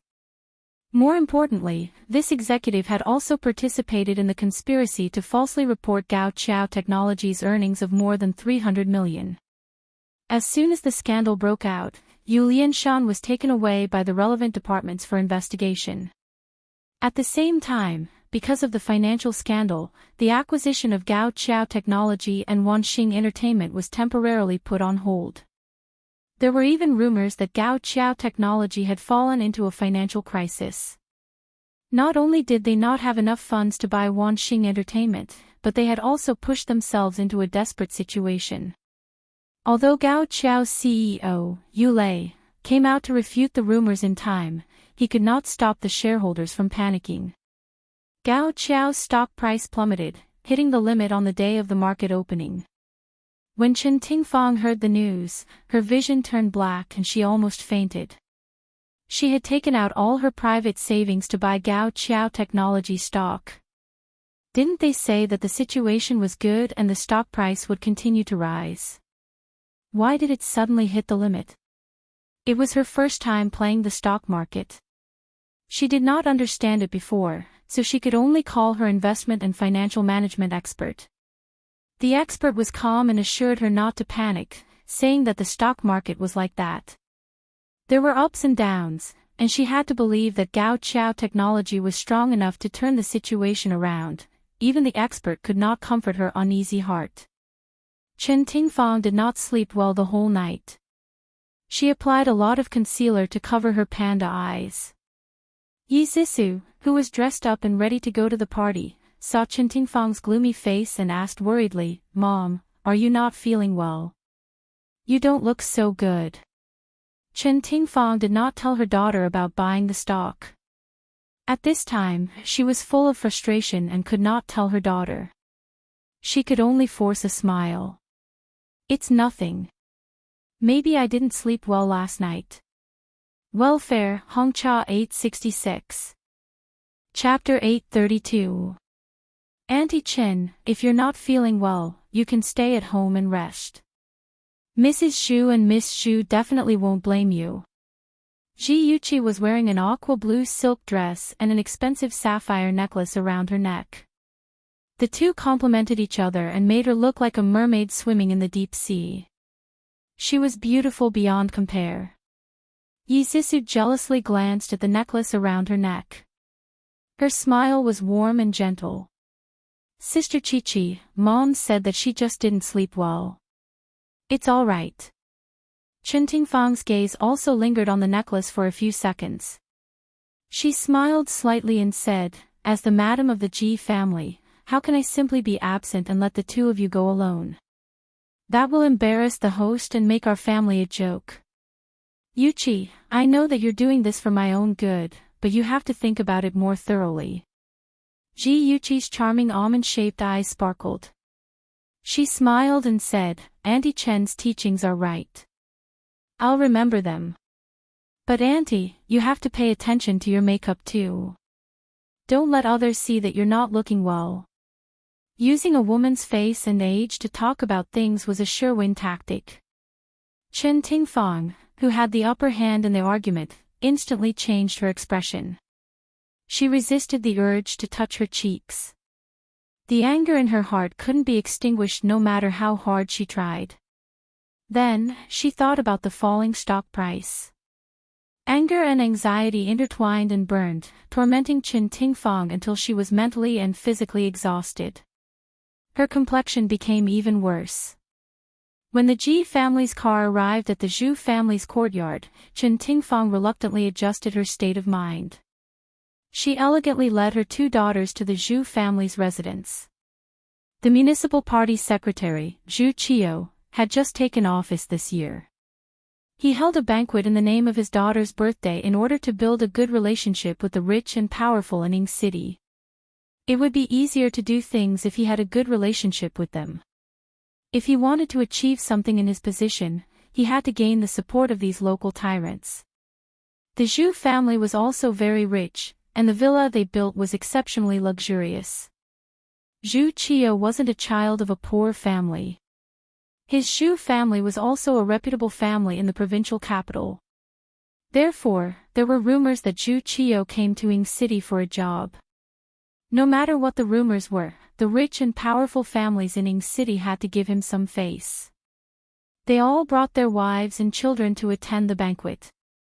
Even the eldest young master of the Shen family, who had always disdained such things, came. Zhu Qiu was very satisfied, but he did not know that Shinja was willing to attend the banquet not because of him, but because of Ji Yuqi. As long as it was an occasion where Ji Yuqi appeared, Shinja did not want to miss it. That was all. When the Ji family arrived, Madame Zhu, Chen Lian, led her daughter to personally welcome them. "Madame Ji, welcome, welcome. These must be your daughters. They are so gentle and virtuous. I can tell at a glance that they are less worrisome than my daughter." Chen Lian was just like Wang Shifeng. Before meeting her, one could hear her voice. When she saw someone, she would smile. She seemed easy to get along with, but the reserved elegance in her bones made it impossible to warm her heart. Zhu Zhu was wearing a red dress today. Coupled with her flamboyant beauty, she was like an azalea flower in full bloom. She was gorgeous but not vulgar. She did not like the G sisters because of the conflict in the courtyard last time. However, her parents told her to build a good relationship with the G sisters, so she had to let it go. She grabbed Chen Lian's arm and pretended to be coquettish. Mom, you are too biased. Why did you only praise the two sisters and not me? Chen Lian could not help but laugh. You little girl, how old are you? You are still jealous of the G sisters. Aren't you ashamed? In my opinion, a girl should be like Zhu Zhu. She is more lively to be cute. If I had a daughter, I would definitely raise her to be like Zhu Zhu. Chen Tingfang was also from a wealthy family, so she could naturally respond appropriately. She smiled gently and did not appear to be flattering or distant. She naturally and kindly praised Zhu Zhu. Hearing this, Chen Lian's smile spread from her face to her eyes. Who didn't like to hear others praise their children? Ji Yuqi smiled. That's right. I also want to have a handsome and cute sister like Zhu Zhu. A spoiled and straightforward sister was much cuter than a sister who was gentle on the surface but backstabbing on the back. The smile in Chen Lian's eyes became more obvious. Their municipal party secretary had said that he wanted his daughter to build a good relationship with the Ji sisters, especially with Ji Yuqi, because Ji Bowen loved his daughter very much. Thinking of this, she held Ji Yuqi's hand and patted it gently. She said gently and kindly, Yuqi, I heard about what happened last time from Zhu Zhu. There was a misunderstanding between the two of you. Don't be angry. Auntie has already taught her a lesson for you. For Auntie's sake, can you forgive Zhu Zhu? It turned out that Chen Lian had such a humble and gentle side. Thinking about how Chen Lian did not give her any face in her previous life and kicked her out of Zhu Zhu's birthday party, Ji Yuqi's heart was filled with mixed feelings. She curved her lips and a bright smile appeared on her face. Auntie, you already said that it was a misunderstanding. What is there to forgive?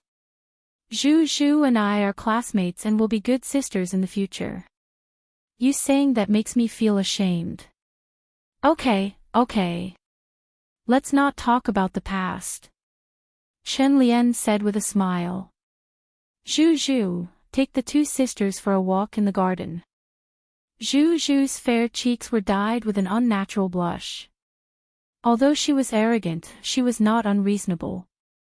Since Ji Yuqi was willing to give her a way out, she would naturally follow suit. She took the initiative to smile at Ji Yuqi.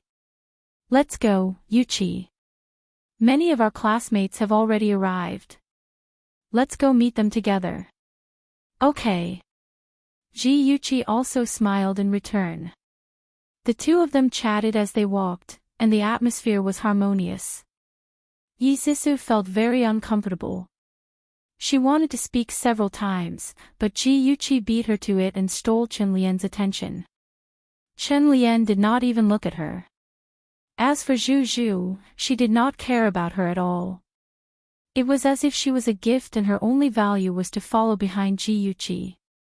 This realization made her so angry that she wanted to vomit blood. Her long nails dug into her palms, leaving deep marks. The hatred in her heart grew deeper and deeper. This also made her determined to teach Ji Yuqi a lesson. The Zhu family's garden was very large. The entire design was modeled after Suzhou's gardens. There were artificial mountains and lakes, as well as pavilions and towers. Guests gathered in twos and threes, drinking and chatting. It was very lively. Zhu Zhu led Ji Yuqi and Yi Zixu to the garden. Under a huge flower rack, there were exquisite wooden tables and chairs. Exquisite pastries, fruits, and all kinds of drinks were freely available. A group of young men and women were laughing and playing here. Before they stepped into the garden, Ji Yuqi saw Jiang Tianhao standing with a few boys and chatting casually. He held a glass of red wine in his hand. He did not feel embarrassed at all because of his inferior birth. He was handsome and confident, and he attracted the attention of many young girls. Lin Yushi was not with them. Instead, she leaned on the railing alone and watched the goldfish in the lake. She was wearing a white evening gown. The otherworldly white color set off her cold and elegant temperament. She was very beautiful. Ji Yuchi's lips curled, revealing the first sincere smile of the night. Her step seemed to be lighter. Ji Yuchi, you're late. Shouldn't you drink a glass of wine as punishment? The one who spoke was Yi Zisu's die-hard fan, Xiao Ren. He used to bully Ji Yuchi. Although he looked like a rascal, his father was a nouveau riche with assets in the hundreds of millions. Hee, Goddess Ji, this little one has already poured the wine for you. Don't let us down. A handsome boy with earrings in his ears picked up a glass of red wine and offered it to Ji Yuchi with both hands. This boy was Xiao Ren's good brother. The two of them were so close that they could wear the same pair of pants. They also liked the same woman with the same taste, Yi Zisu. Ji Yuchi chuckled. Just as she was about to take the wine glass, someone beat her to it and took the glass. His handsome face looked even more handsome under the soft light. His warm and smiling voice was as charming as a breeze. You too, bullying a virtuous girl is not the behavior of a gentleman. I'll drink this glass of wine on behalf of Yuchi. After saying that, he raised his beautiful chin and slowly drank the red wine in the glass. Good, Senior Jiang. I didn't expect you to be so gentlemanly. The laughter was full of ridicule. Yi Zisu classmate, I'm very curious. How can you tolerate your boyfriend treating other girls? The tone that sounded innocent and curious was full of malice. Jiang Tianhao, although there have always been rumors that you like Ji Yuchi, you don't have to go so far. Have you ever considered Zisu's feelings? Xiao Ren was indeed Yi Zisu's die-hard fan. He always wanted to stand up for her. He slammed the table and stood up angrily. Although Ji Yuchi liked watching them fight, she had to say something for the upcoming show. So, her sad eyes fell on Jiang Tianhao, but her tone was indescribably cold. Senior Jiang, Xiao Ren is right. I don't need you to care about my affairs. You just need to take good care of Zisu. Two contradictory emotions intertwined in her body. She was obviously very sad, but she tried hard to show a disdainful look. She was so strong and stubborn that people wanted to hold her in their arms and comfort her with good words. Jiang Tianhao's eyes were glued to her body and couldn't move away. Yi Zisu, who had been ignored by him for a long time, clenched her teeth tightly. Otherwise, she was worried that she would roar angrily as soon as she opened her mouth. She pinched her palms hard and walked gracefully to Jiang Tianhao's side. She blocked his line of sight and smiled elegantly at the people who were watching the show. Xiao Ren, and everyone, you've all misunderstood. I asked Senior Jiang to take care of Sister Chi-Chi. Sister Chi-Chi's body is weak and can't drink alcohol. Since I'm late and have to drink a glass as a punishment, then I'll also punish myself with a glass. Yi Zisu's words successfully pulled Jiang Tianhao's attention back to her. Jiang Tianhao actually felt guilty. He was too rash. In order to win Ji Yuchi's favor, he actually neglected Zisu and let her be mocked. He really shouldn't have done that. As for the others, although they had the intention to target Yi Zisu, seeing that she was so natural and graceful to save face, they didn't want to make things difficult for her. Xiao Ren's original intention was to embarrass Ji Yuchi, but he didn't expect to shoot his goddess in the foot. He hurriedly said, Zisu, I'll help you drink. A burst of low mocking laughter sounded again. Yi Zisu blushed and glanced at him uncomfortably. Beauty Novel, Xinwu 799. Chapter 833. Xiao Ren belatedly realized that he had made a fool of himself. Her boyfriend was right here, so why would she need an outsider like him to court her? He awkwardly rubbed his nose and laughed dryly. We're all classmates, so we should help each other. Xiao Ren classmate, you don't have to worry. My girlfriend will naturally be taken care of by me. A large hand with distinct knuckles took out a glass of red wine from the tray. His elegant and confident drinking motion calmed the anger in Yizisu's heart. She tilted her head to look at the man who stood up for her, and a bashful smile appeared on her beautiful face. Finally, she glanced at Ji-Yuchi casually with a hint of flaunting in her eyes. Ji-Yuchi cooperatively avoided her gaze and looked towards the horizon. Her delicate silhouette was dyed with a thin layer of sadness. Yizisu smiled with satisfaction. Thinking of her plan, her smile became even more brilliant. Ji-Yuchi no longer looked at the couple who were showing off their affection in front of everyone and walked straight towards Lin Yushi. Her back view as she silently left fell into the eyes of Yizisu and Jiang Tianhao. Both of them thought that she was deeply hurt and wanted to find a quiet place to lick the wounds in her heart. Lin Yushi quietly leaned on the railing, not caring about the clamor around her. She was like a fairy who had fallen into the mortal world, ignorant and guarding her own little world. "Guess who I am?" A pair of cold hands suddenly covered her eyes, and a deep and mellow voice came from behind her. Lin Yushi curled her lips in amusement. Although the person deliberately walked lightly, she had already smelled the familiar fragrance on her body. Thus, she reached out her hands and grabbed the waist of the person behind her. She shouted, "Ji-Yuchi, you baddie, who else could it be other than you?" "Boring, you guessed it so easily." Ji-Yuchi quickly released her hands to stop her hands from messing around her waist. "Who told you to be so stupid? You don't even know how to lie."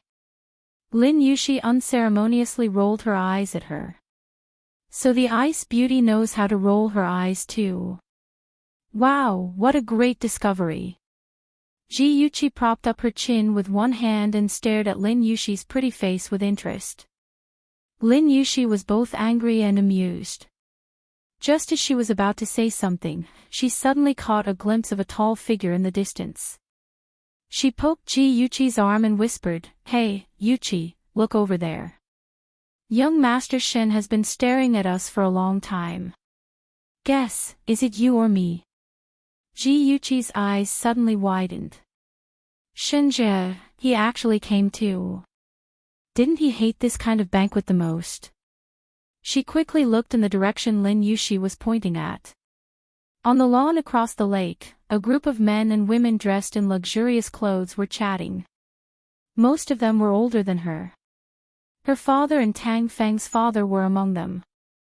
There were also a few young masters, such as Gu Fifan and Shenjie. Gu Fifan was chatting with the two elders and did not notice Ji-Yuchi's existence. Shenjie, who was used to being alone, faintly responded with a few words, then walked to a place with fewer people and looked at Ji-Yuchi across the lake. He saw that she had a conflict with Xiao Ren and others. Although he was too far away to hear what they were arguing about, he still stared at them attentively. In his dark eyes, there was only her existence. Then, he saw her walk towards the girl by the lake and hug the girl from behind. His fingers that were holding the wine cup suddenly tightened, almost shattering it. His heart was filled with a strange emotion. He hated that little girl being close to other people. No matter if it was a man or a woman, he couldn't wait to kill the person that she was close to. Damn it, she belonged to him, he wouldn't allow anyone else to touch her. If looks could kill, Shenjie would have killed Lin Yushi 100 times. Although they were far away and Ji-Yuchi couldn't see the expression on Shenjie's face, from his statue-like posture and his unblinking gaze, she could guess that he was in a bad mood. He must not like noisy environments and did not want to deal with others with false civility, so he was in a bad mood. She bit her lip and suddenly wanted to comfort him. "Yuchi, although young Master Shen is very handsome, you don't have to look at him in a daze." Lin Yushi's teasing voice sounded in her ear. Ji-Yuchi slowly withdrew her gaze and stared at Lin Yushi with burning eyes. She asked gossipily, "Yushi, have you ever liked someone else?" This question. Lin Yushi touched her chin with her fingertips and thought very seriously, as if she had asked a very profound question. Ji-Yuchi saw that her mind was wandering, so she couldn't help but smile. She took out her phone from her handbag, tapped on a familiar name, and quickly sent a text message. Shinja, who was full of murderous intent because of the sudden jealousy, suddenly felt the phone in his trouser pocket vibrate. He didn't want to pay attention to it, but he saw Ji Yuqi waving at him from a distance. The murderous intent around him miraculously subsided a little. He took out his phone and saw her text message, "Have some dessert, it can make you feel better." At the end, she attached a big smile, just like her sunny smiling face. His cold and stiff lips couldn't help but curve, but in an instant, they were tightly pressed together. His slender fingers quickly swiped on the phone. Ding! I received a new text message. Stay away from the woman next to you. Don't touch her again. And don't let her touch you. Through this text message, Ji Yuqi could feel his strong dissatisfaction. She didn't know whether to laugh or cry. It turned out that Shinja was angry not because there were too many people at the banquet, but because she and Yushi were too close. Was there a mistake? He was jealous of a woman. However, she didn't feel disgusted at all. She felt sweet in her heart, as if she had eaten candy. Ji Yuqi lowered her eyes, pursed her lips and smiled. Her slender fingers danced on the phone screen, and she replied to him with a text message. Stop fooling around. I'll cook something delicious for you tomorrow. She attached a cute smiley face. Shinja's tightly pursed lips loosened, and his deep pupils rippled with a rippling brilliance. It was as gorgeous as fireworks, but it disappeared in an instant. His cool and handsome face seemed to be shrouded in sunlight, and a momentary warmth slid across it. He raised his head, looked at her deeply, and didn't reply to the text message. His handsome and tall body turned under her gaze, and he walked toward the lively crowd. Ji Yuqi was stunned, and she felt inexplicably disappointed. Lin Yushi suddenly threw herself on her shoulder and peeked at her phone. Her voice was full of excitement as she gossiped. So that's what happened. I caught you. Ji Yuqi's cheeks quickly flushed. She quickly put away her phone, but on second thought, she felt that her 300 tales of silver here behavior was too ridiculous, so she simply admitted it openly. Yushi, as you can see, Shinja and I are dating. She paused, and her tone was indescribably serious and sincere. Yushi, my relationship with him can't be made public for the time being. You'll help me keep it a secret, right? Lin Yushi frowned. Of course. This miss is not a gossipy person. But, my poor cousin, he has fallen out of love again. Ji Yuqi thought of how Gu Fifan had been pestering her during this period of time, and she couldn't help but shiver. She quickly said, don't tell him. If he finds out, who knows what kind of trouble will happen. In her opinion, Gu Fifan's greatest ability was to provoke women and create trouble. Okay. Don't worry. I promise you that I won't tell anyone, and I definitely won't tell anyone. Lin Yushi lit 3 candles for her poor cousin in her heart. Cousin, it seems that it's impossible for you to snatch someone from young Master Shin.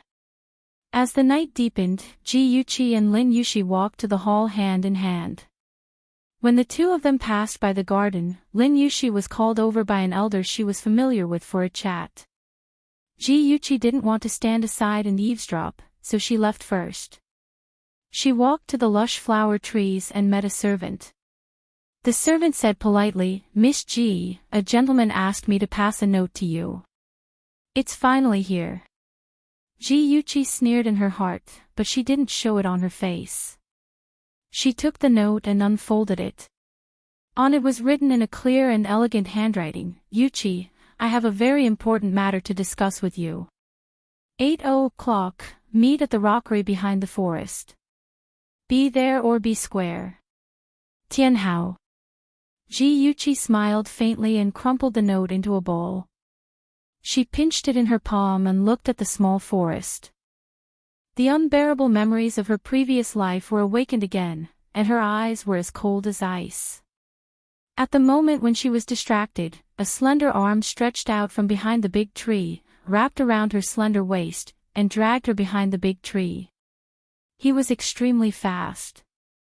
Before Ji Yuqi had time to struggle, she had already smelled the familiar faint fragrance. The man's scalding big palm supported her waist, burning her skin. His warm breath sprayed on her neck, almost burning her. She was tightly imprisoned against his chest. She could clearly feel his heartbeat, passionate and strong. Ji Yuqi's heart thumped fiercely. She obediently allowed him to hug her. She didn't speak, and he also remained silent. The two of them maintained this extremely intimate position. Finally, she couldn't help but speak. Her clear voice had a trace of coquettishness. "Shenji, why are you hiding here?" Shenji tightened his arms. He was mesmerized by the soft girl in his arms. His thin chin gently rubbed against her raven black hair. His voice was as low as an expensive musical instrument. "I want to hug you." So he hid in the path she had to pass by. Ji Yuqi's heart trembled. She obviously felt shy, but she couldn't help but raise the corners of her lips. Whether it was in her previous life or this life, he was always clear about his likes and dislikes. If he hated her, he wouldn't even look at her. If he liked her, he would give her to her in the previous world. It was very quiet all around, and no one disturbed them. Ji Yuqi didn't mind being hugged by him for a while longer, but she still had things to do. Her slender fingers gently patted the back of his hand. She said gently, "Shenji, we've disappeared for too long. It's time to go back." A certain arrogant man buried his head in her shoulder. He said in a muffled voice, "Ignore them." Ji Yuqi couldn't help but laugh. "Don't be so willful. He could be so cute when he was childish sometimes." Shenji suddenly turned his face and gently kissed her pink cheek. Only then did he curl his lips in satisfaction and let go of the little girl who had been petrified in his arms. He elegantly tidied her clothes and hair, and his voice was full of joy. "Let's go, Chi-Chi." Ji Yuqi's mouth twitched. This guy really knew how to loot a burning house. Welfare, Shinwu 799. Chapter 834. The two of them came out from behind the tree. Ji Yuqi walked in front and Shenji was one step behind her. It seemed that there was no relationship between the two of them, but if you looked closely, you would find that the man walking behind was silently accommodating the woman in front of him. If she walked fast, he would take bigger steps. If she walked slowly, he would slow down. The two of them were always one step apart.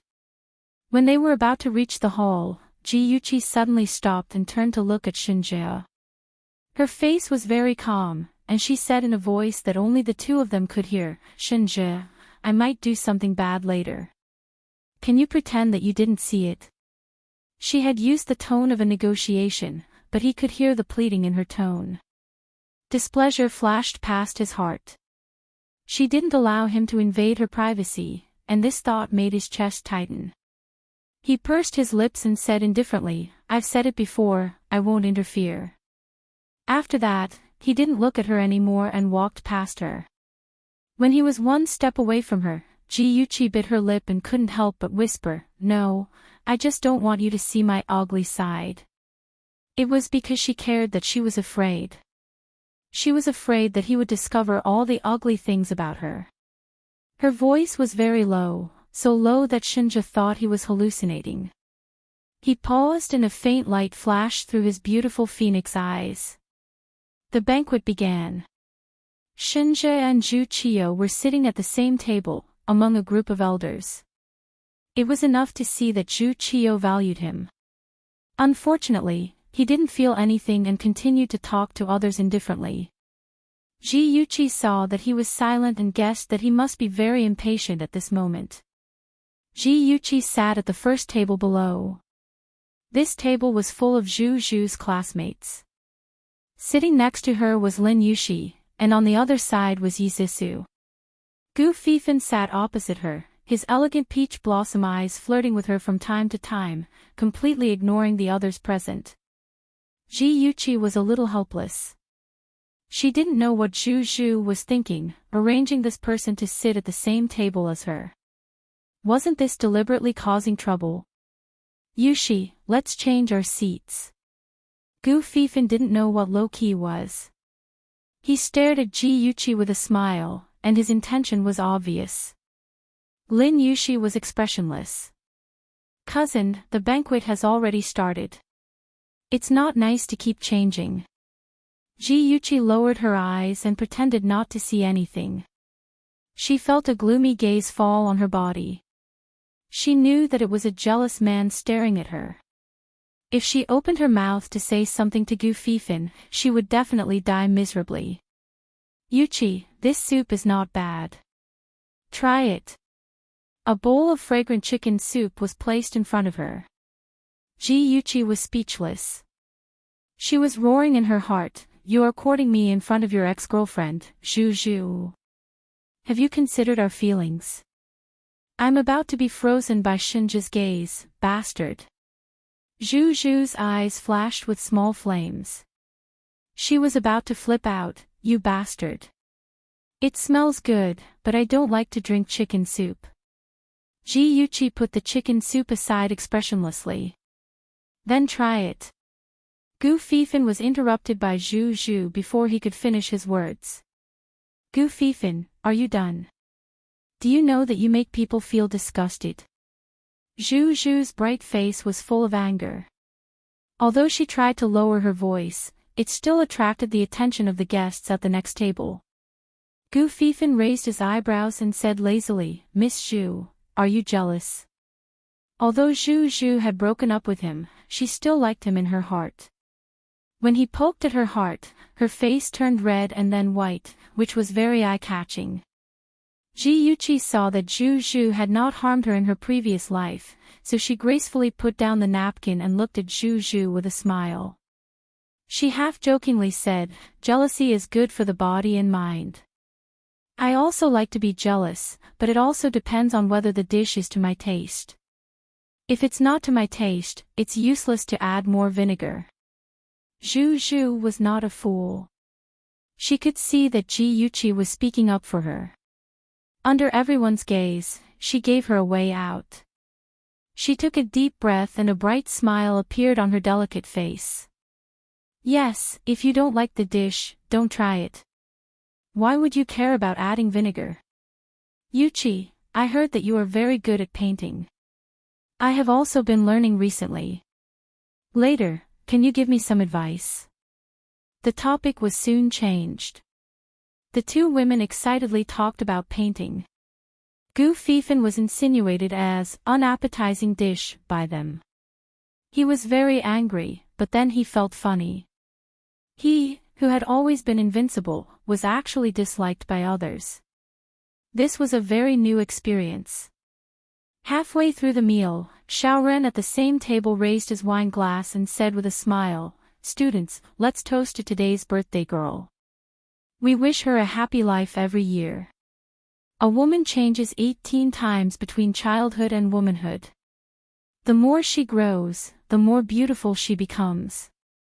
Someone burst into laughter. "Xiaoren, your toast is really unique. Zhu Zhu, I wish you a good mood every day and a beautiful life." The boys and girls present all held their wine glasses and gave their blessings to Zhu Zhu, including Gu Fifan, who also said, "Happy birthday." Then everyone cheered and drank the wine in their glasses. Putting aside prejudice, Xiaoren was indeed a person who was very good at livening up the atmosphere. He waved away the servant who was pouring wine and happily poured wine for his classmates. When it was Gu Fifan's turn, his suit sleeve gently brushed over the wine glass. Something hidden between his fingers was poured into the wine glass with the wine. His movements were extremely fast. Apart from Ji Yuqi, who had been secretly observing him, no one else could clearly see what he had done. Of course, there was one other person who was well aware of what he had done, and that was Yi Zissou, who had been maintaining an elegant smile all this time. Brother Fifin, you are a famous person in our school. I have admired you for a long time. Today, I must toast to you. Please do me the honor. Xiao Ren's glib smile amused everyone. Gu Fifin raised his eyebrows and did not say much. He gave face and drank the wine in the glass. The banquet was over. Some guests said goodbye to the host, and some stayed to continue the entertainment. Ji Yuqi excused herself to go to the bathroom and went to a place where there was no one. She took out a small mobile phone from her handbag. Its appearance was not unusual, but the SIM card inside was very special. She asked the computer genius Ahan to copy Yi Zisu's SIM card. As long as she sent a text message with this card, the recipient would mistakenly think that it was sent by Yi Zisu. Ji Yuqi sent a text message to Xiao Ren in the name of Yi Zisu, asking him to wait for her in the small garden pavilion. She had something important to tell him. Xiao Ren was excited. When he obeyed the goddess's order and put the pill into Gu Fifin's wine, he was in a state of excitement. He was excited and nervous. He was afraid that he would be discovered. His complicated emotions urgently needed to be vented. So when he received the text message, he did not have the slightest doubt and went to the destination in high spirits. At the same time, a servant gave Gu Fifin a small note. Gu Fifin was already half drunk and his mind was not very clear. He saw that the note was written by Yuqi, asking him to meet behind the rockery in the grove. His whole body was like being injected with chicken blood. He excitedly went to the grove. Yi Zisu hid in the crowd and saw that Gu Fifin went to the grove as she expected. But Ji Yuqi stayed by the balcony as usual and chatted with Lin Yuxi in a low voice. She did not have the slightest intention of going to the appointment. She could not help but nervously clench her fists. Could it be that Ji Yuqi, that bitch, saw through her plot? With that thought in mind, she suddenly realized that something was wrong. Jiang Tianhao. Jiang Tianhao had been by her side the whole time. If he did not go to the grove, Ji Yuqi would definitely think that he would not go to the appointment. Then there was no need for her to go. Damn it, she almost missed the most important thing. Yi Zisu turned to look at Jiang Tianhao, who was by her side, and smiled gently. Tianhao, I want to go to the washroom. Go to the garden and find a hidden place to wait for me. I want to be alone with you. She drew circles on his chest with her finger. When his eyes darkened, she suddenly whispered in his ear, don't go near Ji Yuqi. Otherwise, I'll be angry. Jiang Tianhao's eyes flickered. He stroked the hair by her ear and smiled gently. Got it, little vinegar jar. I'll wait for you over there. The garden was the path to the grove. If Ji Yuqi saw Jiang Tianhao walking towards the garden, she would definitely think that he was going to the grove. Then, Gigai would take the bait. Yi Zisu felt that it was wise of her to use Jiang Tianhao's name to ask Ji Yuqi to meet behind the rockery and lure the drunk Gu Fifin there at the same time. She wanted to ruin their reputations. One of them would be accused of seducing someone's boyfriend, and the other of messing around at his ex-girlfriend's birthday party. What a pair of birds of a feather. As soon as Yi Zisu left, Ji Yuqi stopped chatting and looked seriously into Lin Yuxi's eyes. Yuxi, I have a favor to ask of you. Jiang Tianhao stood in the distance and watched as Ji Yuqi and Lin Yuxi whispered to each other. He had an indescribable feeling in his heart. He wanted to go up and talk to her, but Yi Zisu's instructions were still in his ears. He didn't want Zisu to misunderstand, so he could only turn around and leave sullenly. The most hidden place in the garden was the small pavilion by the lake. Hidden among the flourishing flowers, it was quiet and comfortable. It was the best place for couples to date. Jiang Tianhao would obviously choose that place. 1 minute after he left, Ji Yuqi also hurried to the rockery behind the grove. Gu Fifin, who had been schemed against, probably couldn't hold on for long. Behind a pitch-black rockery, Gu Fifin leaned against a tree trunk, his whole body hot and uncomfortable. He held his forehead with one hand and tried to stay awake. He felt that something was wrong with him and wanted to find a woman to vent his anger. A burst of fragrance rushed into his nose, and the sound of footsteps was getting closer and closer. Gu Fifan knew that the person was Ji Yuqi. His heart suddenly beat faster, and his body became even hotter. He stretched out his arm and pulled the little girl who was approaching him in the dark into his arms. Chi-Chi. He eagerly stroked her with both hands and bent down to kiss her cheek. Gu Fifan, calm down. Ji Yuqi angrily slapped his face away. She really wanted to throw this guy who was obsessed with women into the lake to sober up. Chi-Chi, I feel so uncomfortable. Gu Fifan was suffering from the double torture of drugs and alcohol. His mind was muddled, and he didn't have much reason. Relying on his instinct, he tried to get close to a certain soft body. Ji Yuqi wanted to take something out of her handbag, but her hands were entangled by him, so she couldn't move. She gritted her teeth and planned to knock him out. But before she could take action, she heard a plop sound.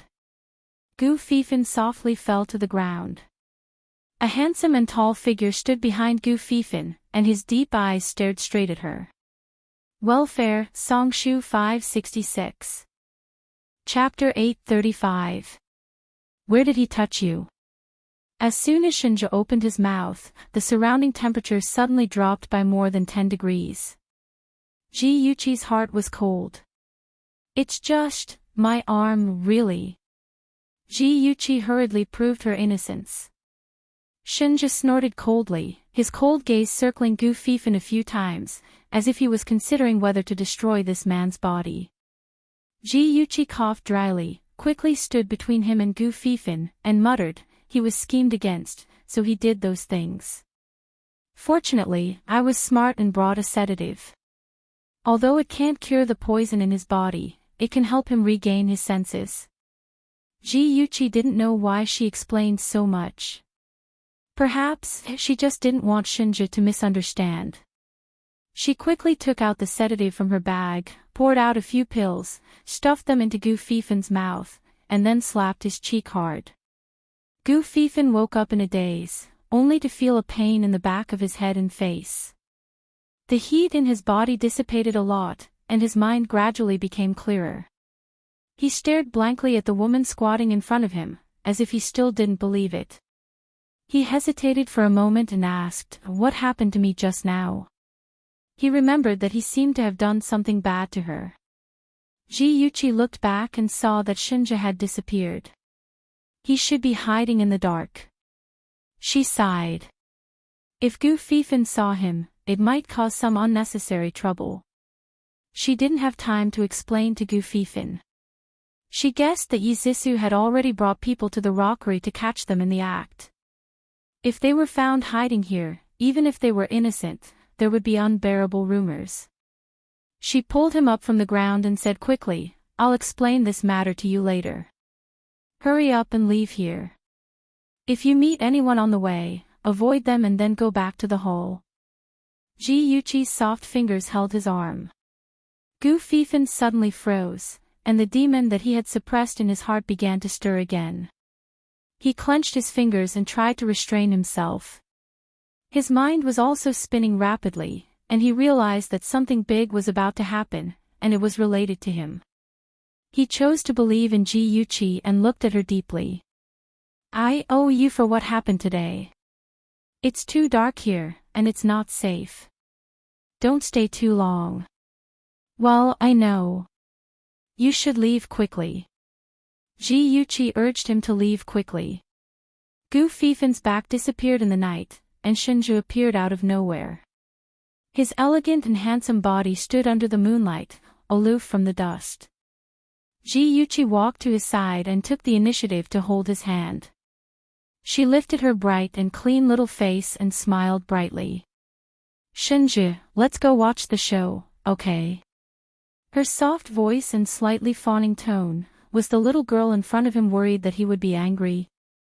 Shinja's tense lips relaxed slightly, and his pitch-black eyes were filled with a hint of a smile. He subconsciously held her hand tightly, and her cold and slender fingertips gently scratched his palm. Her voice was soft. "Don't be angry." She had many things hidden from him. Why did she know that Gu Fifan was being schemed against? Why did she carry tranquilizers with her everywhere? Why did she know that a good show was about to happen? There were so many secrets, and it was no wonder that he would be angry. Ji Yuqi was perturbed, and she did not know if the secrets she was carrying would cause a misunderstanding between the two of them. And it was impossible for her to tell him about her rebirth. The only thing she could do was to minimize the negative consequences of being a prophet as much as possible. Shinja replied with a faint and his broad palm completely covered her little hand. He looked straight ahead and held her hand as they walked forward. Ji Yuqi frowned. What did he mean by that, Did he agree with what she said and was no longer angry? She stole a glance at him and saw that the corners of his lips were quietly raised. She could not help but smile as well, and her heart was filled with sweetness. Yizisu raised her hand and looked at the gold watch on her wrist. It was almost time. Ji Yuqi and Gu Fifan were like firewood burning with passion. What should have happened had already happened, and she was looking forward to what would happen next. At this moment, Xiaoren was pressing down on his thumping heart as he hid in the small pavilion, waiting for the arrival of the goddess in his dreams. There were no lights in the pavilion, and it was pitch black. In the distance, a faint moonlight shrouded the lake, and the scenery was very beautiful. He imagined himself and Yizisu admiring the beautiful scenery under the moonlight. The two of them were together, and they were not separated from each other. Ah, what a beautiful scene. Just as he was immersed in his own fantasy, the sound of crisp footsteps suddenly came from outside the pavilion. The flourishing flowers and trees blocked the figure of the person, but Xiaoren knew that it must be his goddess. He jumped up excitedly and quietly walked to the entrance, planning to give his goddess a surprise when she walked in. Jiang Tianhao wandered around the garden for a while and felt a little tired. He planned to rest in the pavilion while waiting for Yizisu.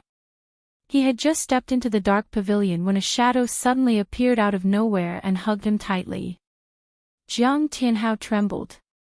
The first thought that came to his mind was that this person was Ji Yuqi. She might have followed him and deliberately waited for him here. However, it seemed that something was not right. A girl's body should be soft, and Yuqi was not so tall. Jiang Tianhao was shocked. He wanted to push the person who hugged him away, but he heard the person's excited and trembling voice, "Zisu, you're finally here. I've been waiting for you for a long time." "Zisu, I've already done as you said and added something to Gu Fifan's wine. Did I do a good job?" No one noticed it yet. Xiaoren finally hugged the goddess of his dreams.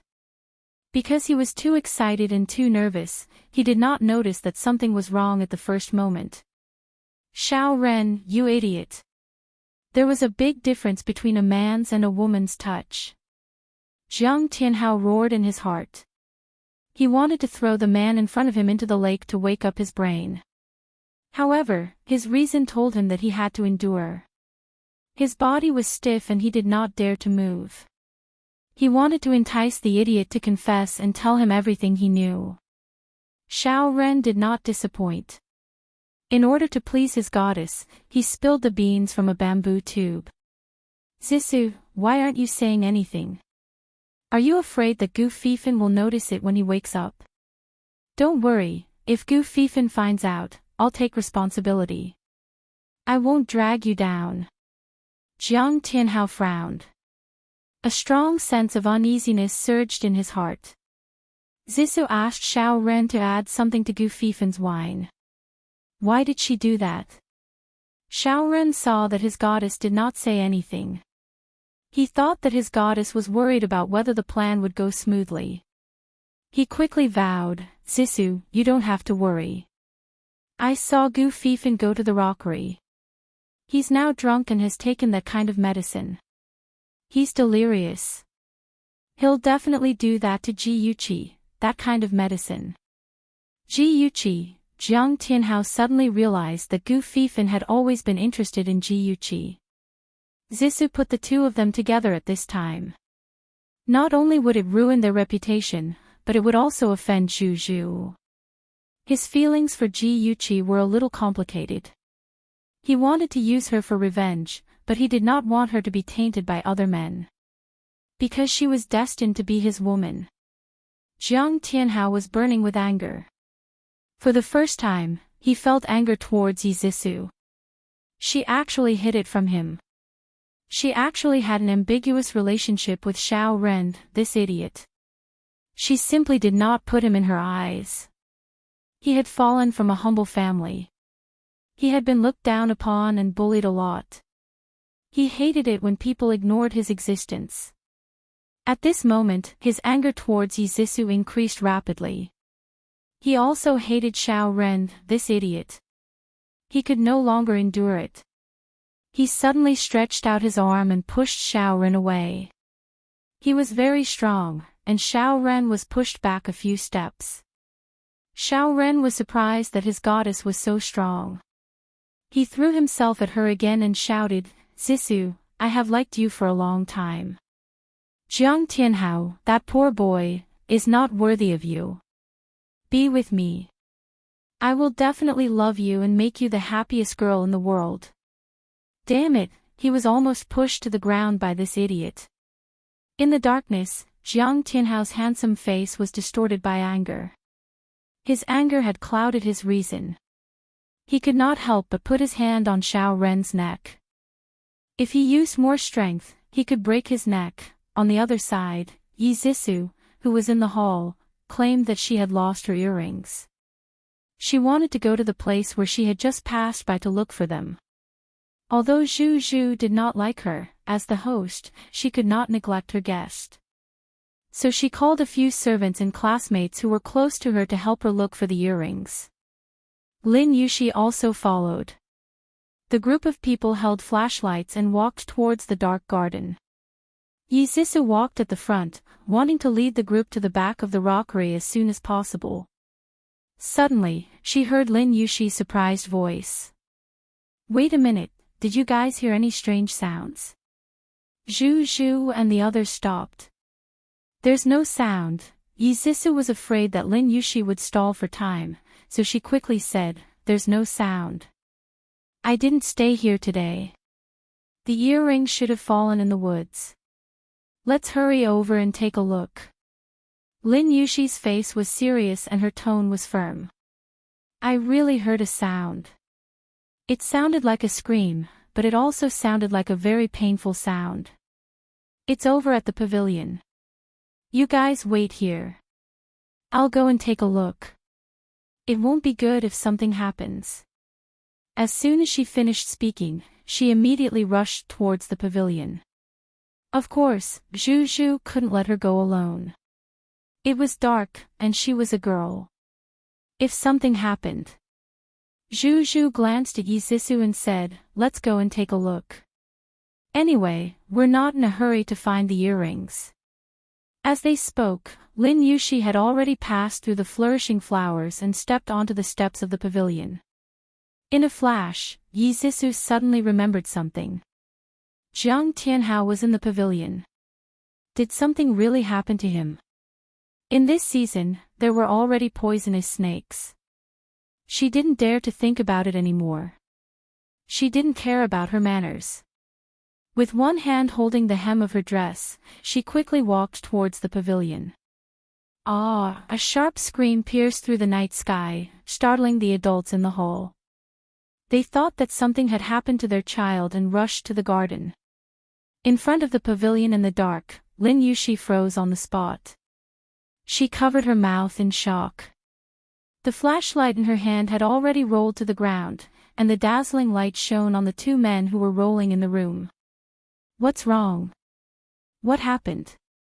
Yi Zissou was the most anxious. She was the first to run behind Lin Yuxi. She swept the flashlight into the room and then screamed. Ah! Screams came one after another. The entrance was crowded with people. Beauty novel, Xinwu 799. Chapter 836. The flashlights in their hands shone neatly on the floor. Two men were lying on the floor, their clothes disheveled. One of them was on top of the other, their limbs intertwined. It looked like they were fighting, but it also looked like they were having sex. The two of them heard the screams and looked up at the entrance in panic. However, the glaring light made it difficult for them to look straight at it, so they had no choice but to quickly avoid it. Yizisu looked at the scene in front of her in shock. What was going on? Why was Tianhao and Xiao Ren entangled together? Perhaps it was because the incident happened too suddenly, but Jiang Tianhao and Xiao Ren did not let go of each other immediately. They only let go of each other in panic when the entrance was filled with people. Jiang Tianhao quickly got up from Xiao Ren's body. Just as he was about to explain, he was interrupted by Lin Yushi's trembling voice. You! How could you do such a thing? Senior Jiang, you're Yizisu's boyfriend. And Xiao Ren, don't you like Yizisu? How could you and Senior Jiang? Jiang Tianhao almost spat out a few mouthfuls of blood. He and Xiao Ren were fighting. Why did it sound like they were doing something shameful when Lin Yushi said it? Damn it! Xiao Ren quickly wiped the blood from the corner of his mouth. It was from Jiang Tianhao's beating. He quickly explained, you misunderstood. Yizisu was worried that Xiao Ren would say something he shouldn't say.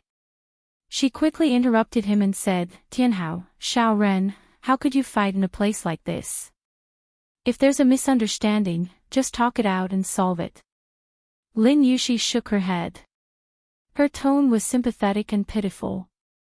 He bit his lip until it bled. How pitiful. Xiao Ren, you don't have to explain. We all understand. Don't worry, we won't say anything. After her reminder, everyone looked at Xiao Ren and his wife with even more ambiguous gazes. They even took the scars on their bodies from the fight as evidence of excessive love. Xiao Ren was so angry that he rolled his eyes. What was this? He still wanted to refute, but Jiang Tianhao suddenly punched him in the face and said angrily, Xiao Ren, this is the lesson you deserve for coveting Zisu. If you harass her again in the future, I won't let you off. F***ck, Jiang Tianhao, haven't you had enough? Let's continue. The hot-blooded young man, Xiao Ren, was provoked by him. He forgot where he was and raised his fist to fight. A low, angry voice exploded in the air, "Ah, Ren, stop." Xiao Ren embarrassedly withdrew his fist and turned his head stiffly. Dad. Oh no, he had lost a lot of face today. When he went home, he would definitely be tied up and beaten by his old man. Xiao Qinggang was so embarrassed by his good-for-nothing son that his face turned red. His two chins trembled in anger. The people around them pretended not to see anything. Some disappeared, while others remained silent. However, one person did not give them face. He sneered and said in a lazy tone, "Wow, so you have this kind of hobby." I understand. Originally, the parties involved had explained that it was a fight, but someone still twisted the facts and misled everyone. It was really, well done. Lin Yushi looked at Gu Fifan, her cousin, with admiration in her eyes. Gu Fifan. Xiao Ren exclaimed in shock. Jiang Tianhao was also stunned. Yizisu almost couldn't help but fly into a rage. What was going on? Gu Fifan should be doing something embarrassing with Ji Yuqi now. How could he appear here? Oh, she was going crazy. What exactly did she miss? Gu Fifan crossed his arms and slowly approached Xiao Ren with a relaxed and lazy look. Just now, he followed Ji Yuqi's advice and quickly returned to the hole. Unexpectedly, he met Yizisu and others on the way. He simply hid behind a tree and rested. He planned to go back after the effect of the drug in his body disappeared. He didn't expect to see such an interesting scene. He was not stupid. On the contrary, he was very smart. Based on some clues, he basically guessed that he had been schemed against. He also knew that the people who schemed against him were probably Xiao Ren and Yizisu. Of course, they didn't only scheme against him. They also schemed against Ji Yuqi, who had a special relationship with him. As for why Xiao Ren and Jiang Tianhao were schemed against, it should be Ji Yuqi's credit. Thinking of this, Gu Fifan glanced in the direction of the entrance.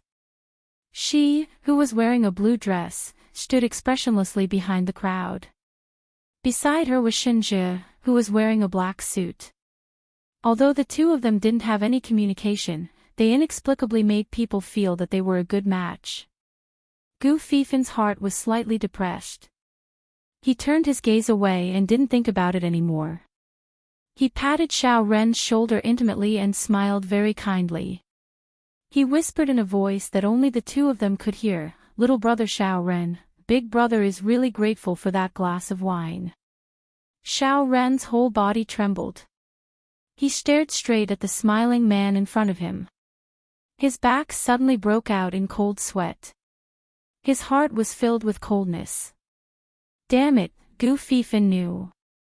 He knew that he had drugged his wine. He definitely wouldn't let him go. Xiao Ren had seen Gu Fifan's strength. Anyone who offended him would not have a good ending. Under his gaze, Xiao Ren's heart trembled. He clenched his fists tightly.